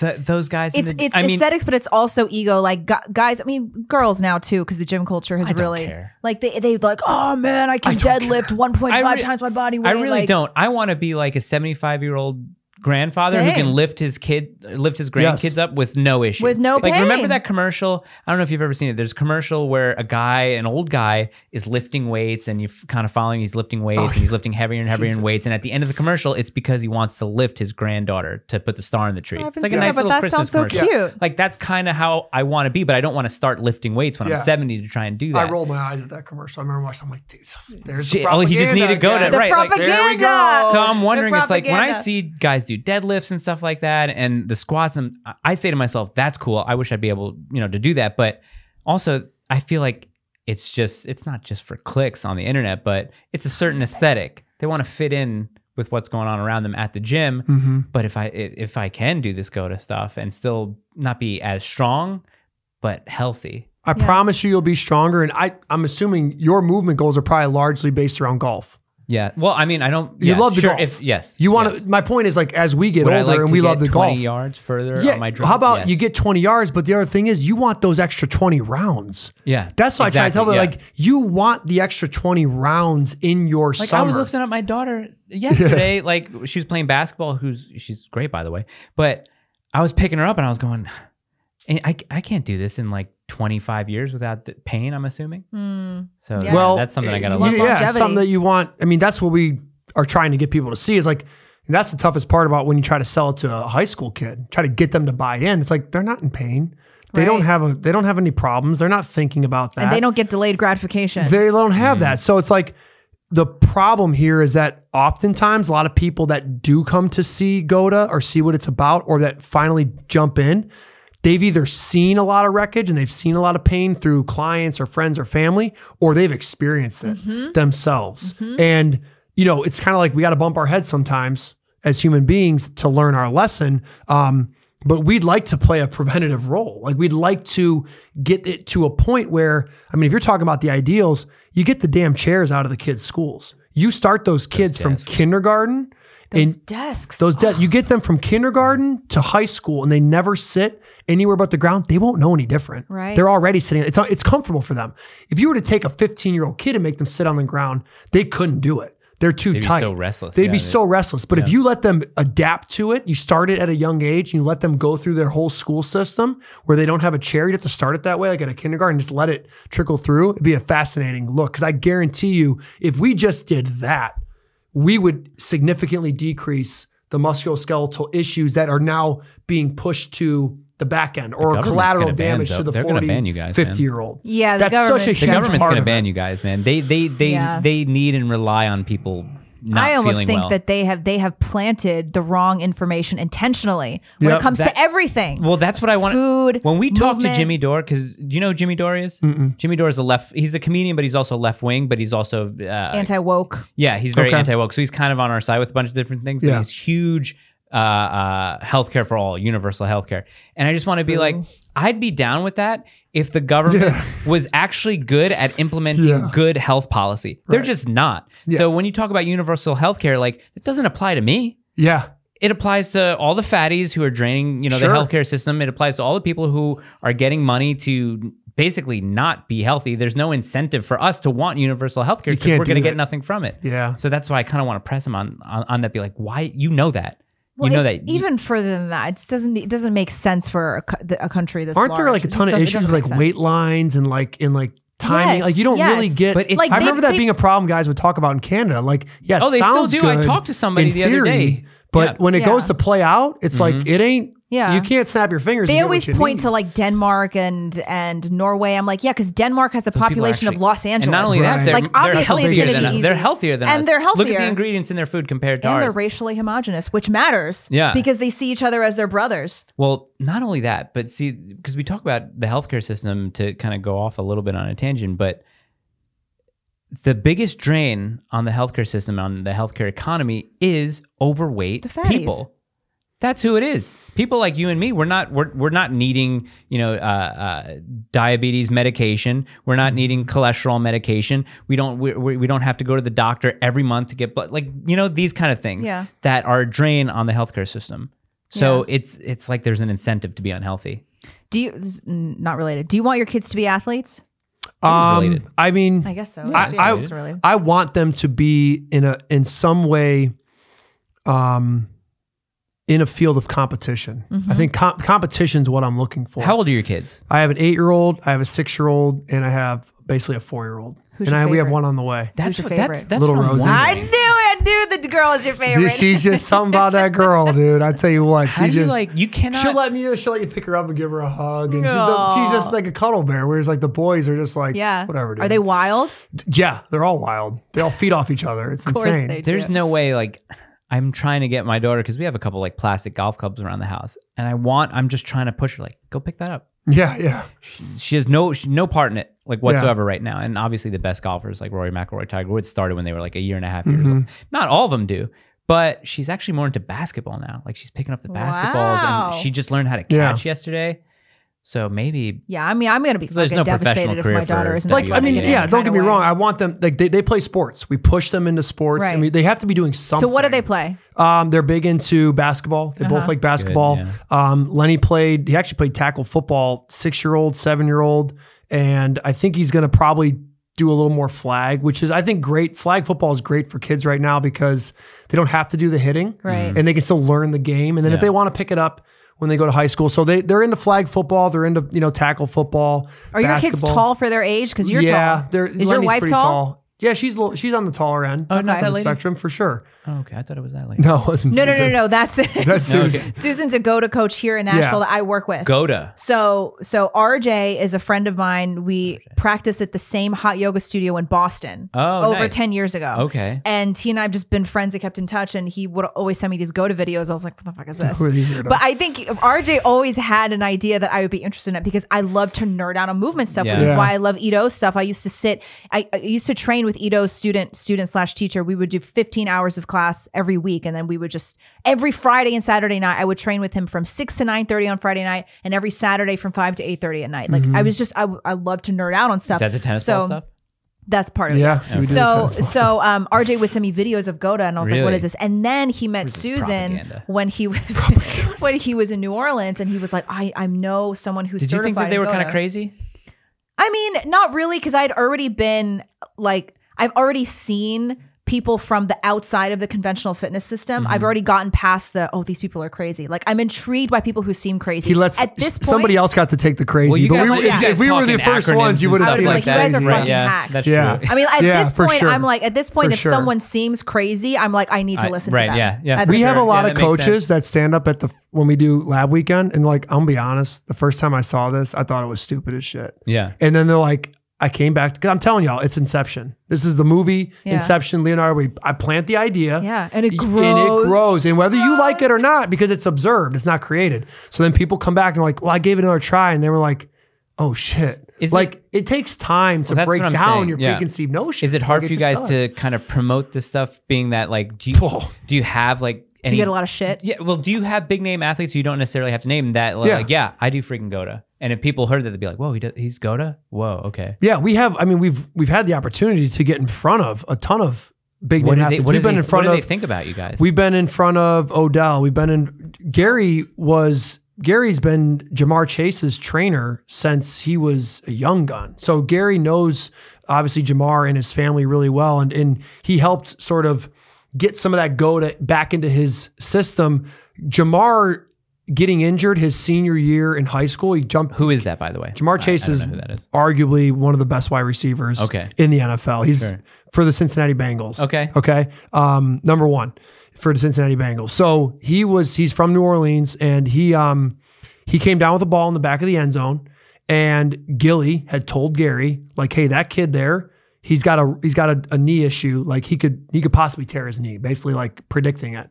And Gary's like, dude, that's Jamar Chase. Like he's the man. Like he's strong. Like, so he did. He had a patellar tendonitis issue or a patella issue. I can't remember exactly what it was, but that moment there was a big catalyst for Gary because he was like, oh, like this injury thing's real. Like this dude's predicting stuff now. He's calling out these injuries. And that recode there, I think, helped Gary sort of get this understanding of like, oh, we can do better in the training world. But we've been able to, obviously, Jamar, just having been in the area, he was a big part of it. We got to work with George Kittle. We got to work with Micah Parsons. Jameis Winston came in this year, and he's been getting some work in. Dre Cisco with the Jacksonville Jaguars.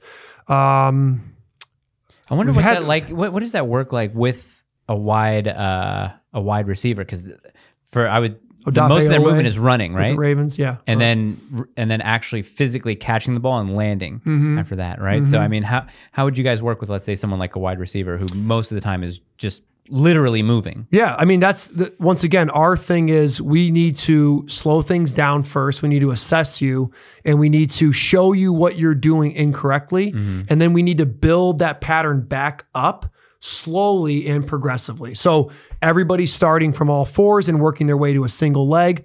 That is all done in one session. Like a general session, you start on all fours, You do some basic stuff from all fours. Then you go into like basically a kneeling position. You remove, we call them pivot points. Like we talked about earlier, a pivot point is something that's in the ground that you're going to move energy around. All fours gives you 6 pivot points. Okay. Hands, kneecaps, tops of the feet. It's much easier to disperse and organize your pressure in all fours. So everybody starts there. It's the easiest. Then we remove the hands. Now we're in like a kneeling athletic position. We're in 4 pivot points, 2 kneecaps, 2 feet. Now we can start to work off of those 4, or we can shift over into just 2. Then we can stand you up, and now we're just on the 2 balls of the feet. And we can use the wall. We can use some support. Now we're getting to the ball of the foot and sort of that on the underside of it where I'm actually going to be when I run.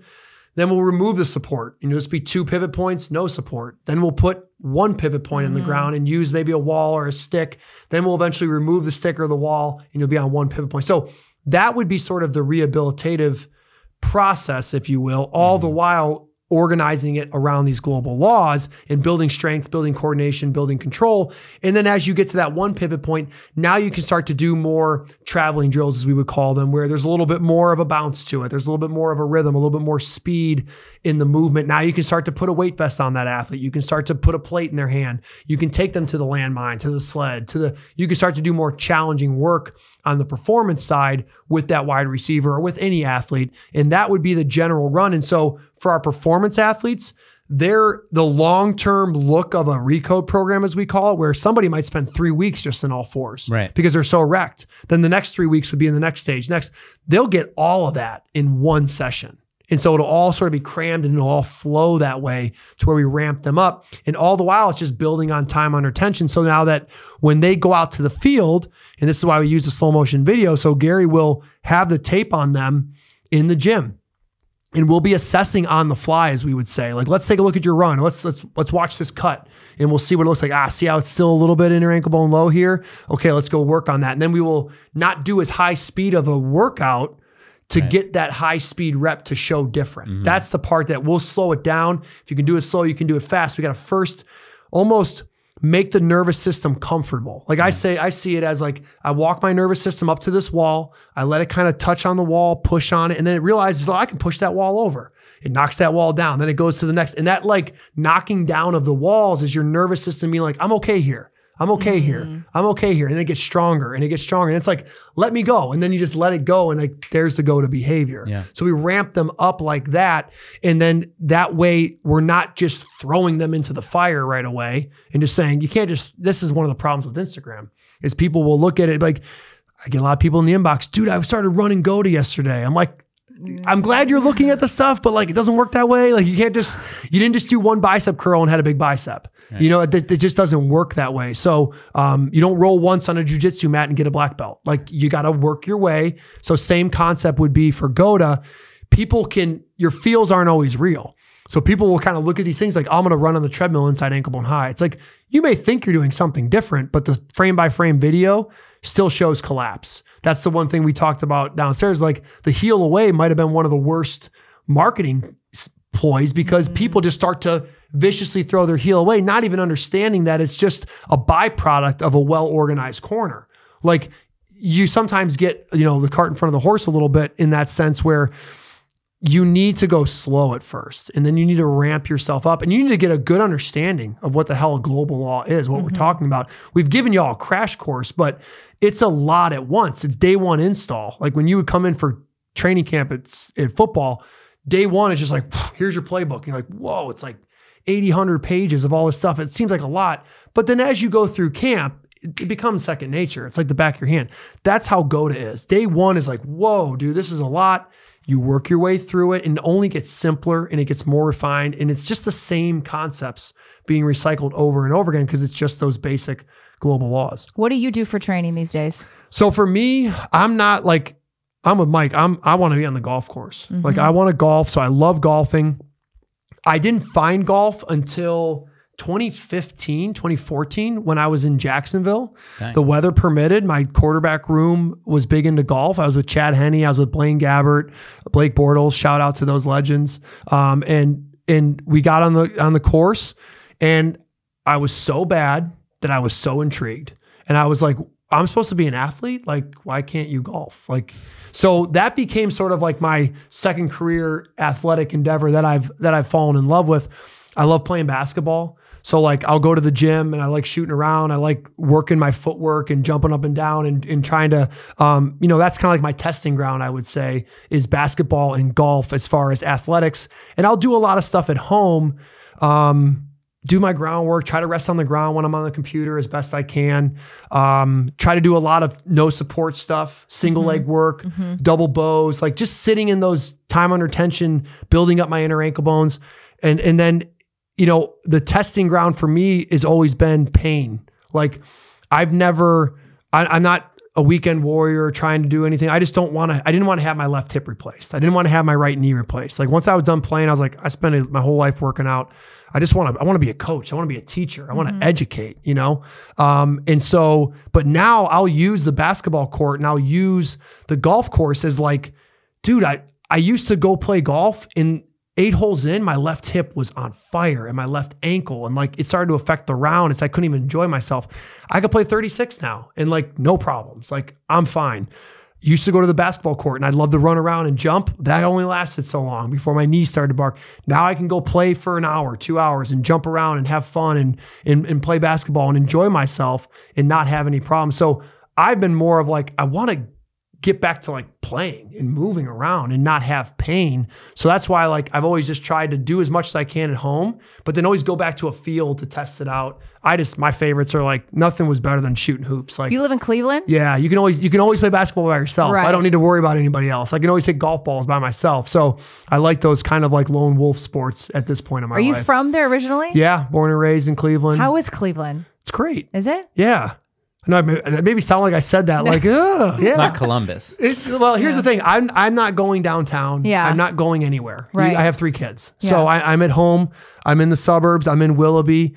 I love my neighborhood. My wife went to high school with me. So we're, high school sweethearts. Her family's 10, 15 minutes away. My family's 10, 15 minutes away. Yeah. My brothers are in town. She's got a sister who lives on a farm that's nearby. So we have like a lot of, family around. Yep. And it's great because I spent my pro career just obviously traveling. And then when you have kids and you're traveling and you're in apartments, like it's miserable. Yeah. It's just tough. And so it's been so good to be home finally. I'm coaching quarterbacks at my high school. So it's good to be back at my high school and be around that again and be around the guys, be around the camaraderie, be around, the X's and O's a little bit and still get that sort of, in-person teaching and coaching of not GOATA. I weave it in, but like there's so much more to learn there on a football field. So that's kind of my day-to-day is, being dad and running GOATA from sort of the content creation side of things, if you will, and in the education side of things. And then obviously me and Gary owning it and just building it up and trying to get this thing out as simple as possible. Right. And that's been the big push is like, I think early on people looked at the education like it was going to be one of these like, it's going to take 3 years to get your cert. It's like, it doesn't take 3 years to learn this. Like it took Gilly however long it took him to see it and understand it. It took Gary however long it took him. It took me. We should be shortening the time period for the next coach. We should be learning it and refining it to where they can learn it quicker because these people need to be able to go affect change in their own bodies, in their own people are seeing this and they're like, shit, I have 50 athletes to my name. Like I have 50 people to take care of. Like I need to know this now. So we've tried to build an institute and that's been the goal is build it, streamline it, make a nice table of contents, make it easier to digest on the eyes so that people can spend 2 weeks really deep dive in the video, almost like plays out like a Netflix. You go in there and you just watch all the videos and you let it seep into the brain. And then you feel good after those 2 to 3 weeks. Like, I can start working with people. I can start fixing people. I can start helping the community. So that's kind of been my whole goal and my whole, focus every single day. But it's just nice to be back home and be settled and be in a neighborhood and everything's So how often right do you go there. to New Orleans?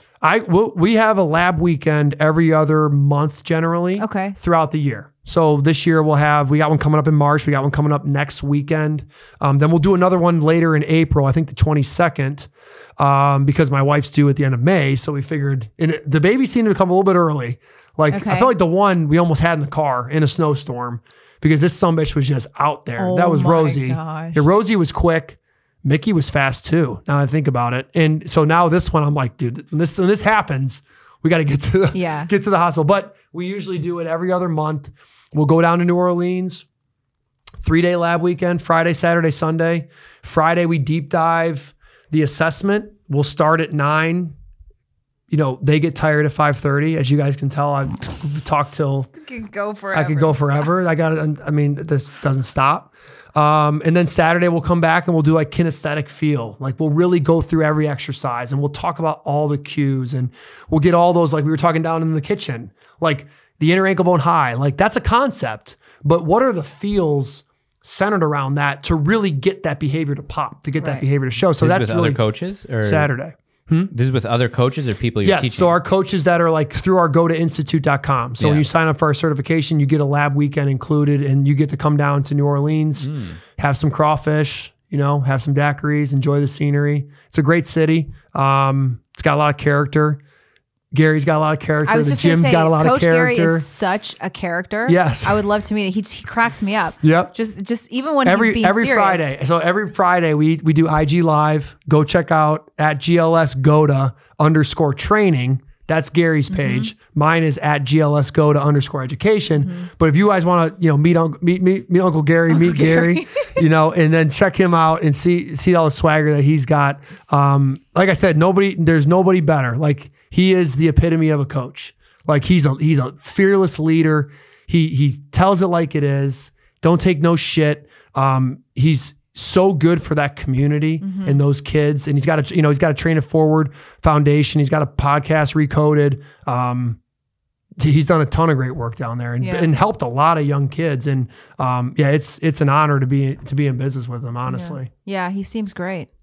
We've been going almost 2 hours. You guys want to do another hour? Should we go back over the global laws? Did you guys not get it? I can't. Is there anything else? You and Gina can All talk right. about. Now at this part of the show, we're going to go through every one of Rick's posts and we're going to dissect each one of them. Oh man. I mean, what else, Mike? I want to do a cat crawl. We're going to cat crawl you, Mike. I just want to see what that's like. Should we ask him the questions we ask everybody? Oh, do you like pit bulls?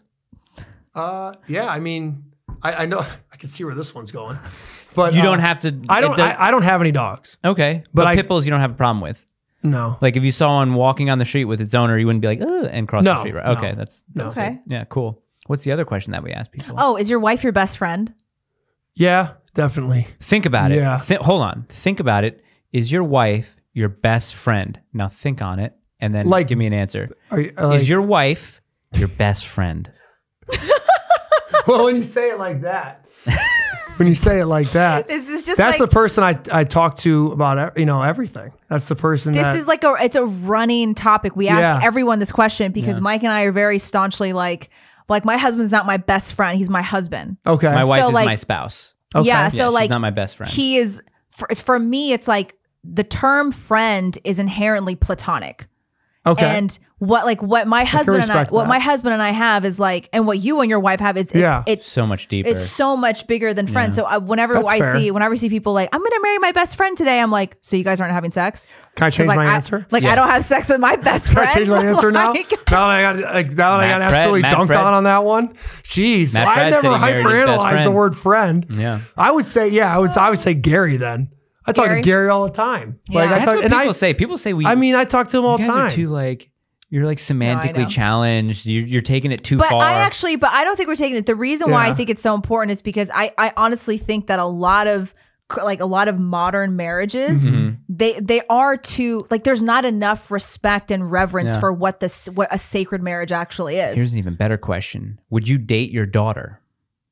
What? Did you see this on Instagram? Have you not seen me post about Mike, okay.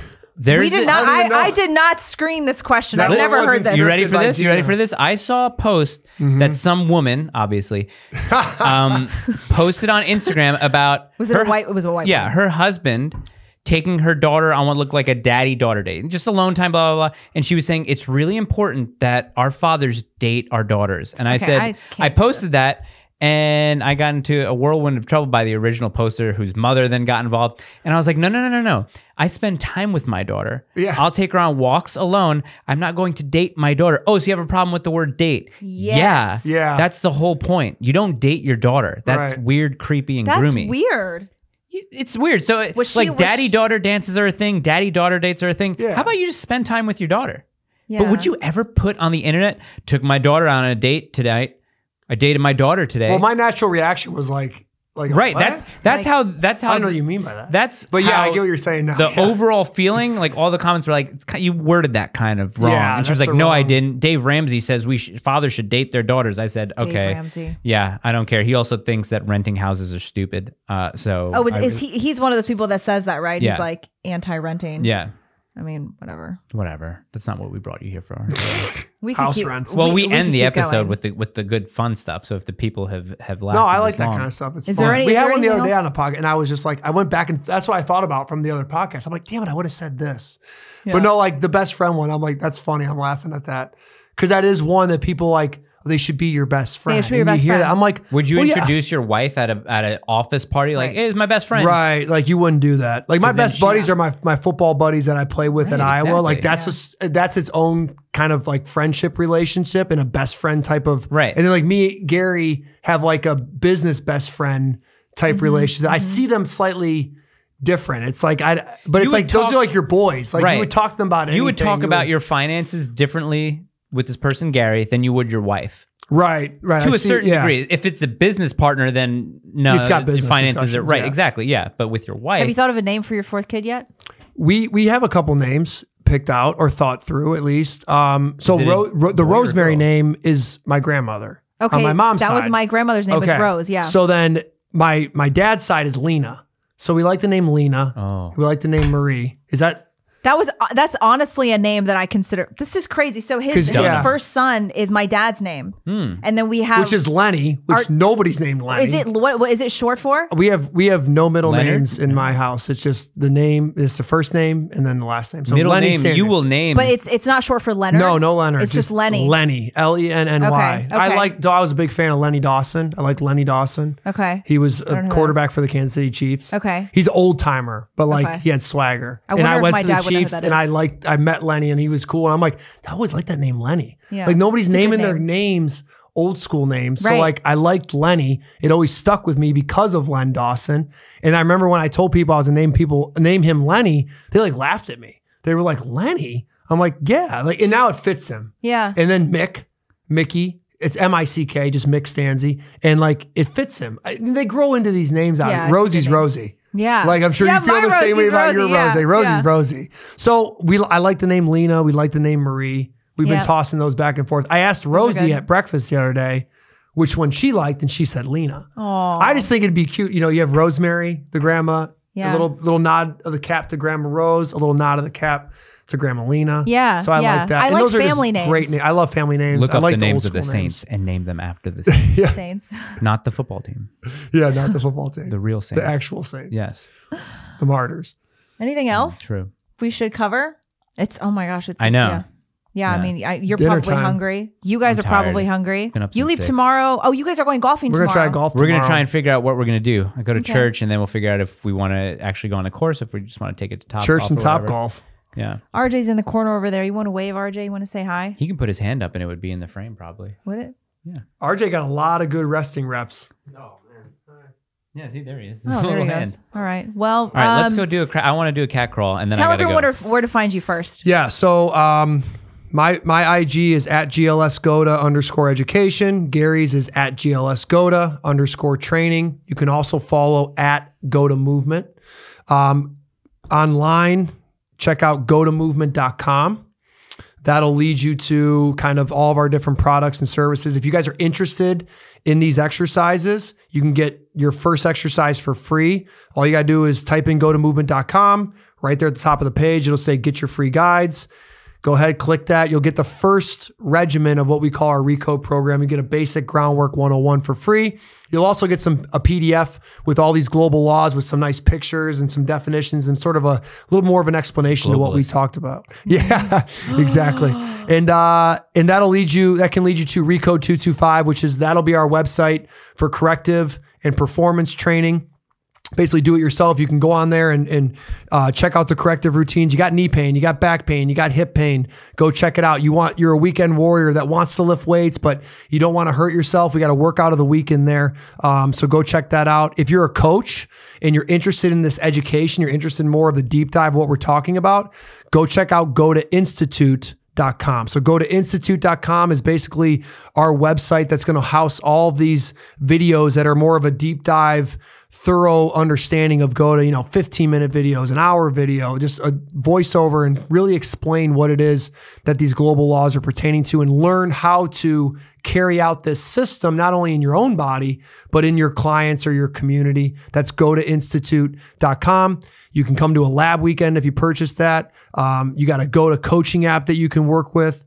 So there's a lot of great things. That's really our deep dive product that is there for, mainly coaches that are trying to get certified, but we have a lot of athletes and a lot of parents that are interested, like to geek out on movement, and they've been enjoying that product as well. So go to movement.com or GOATAinstitute.com. Check out @GOATAMovement on IG or @GLSGOATA_education or _training. Awesome. Wow.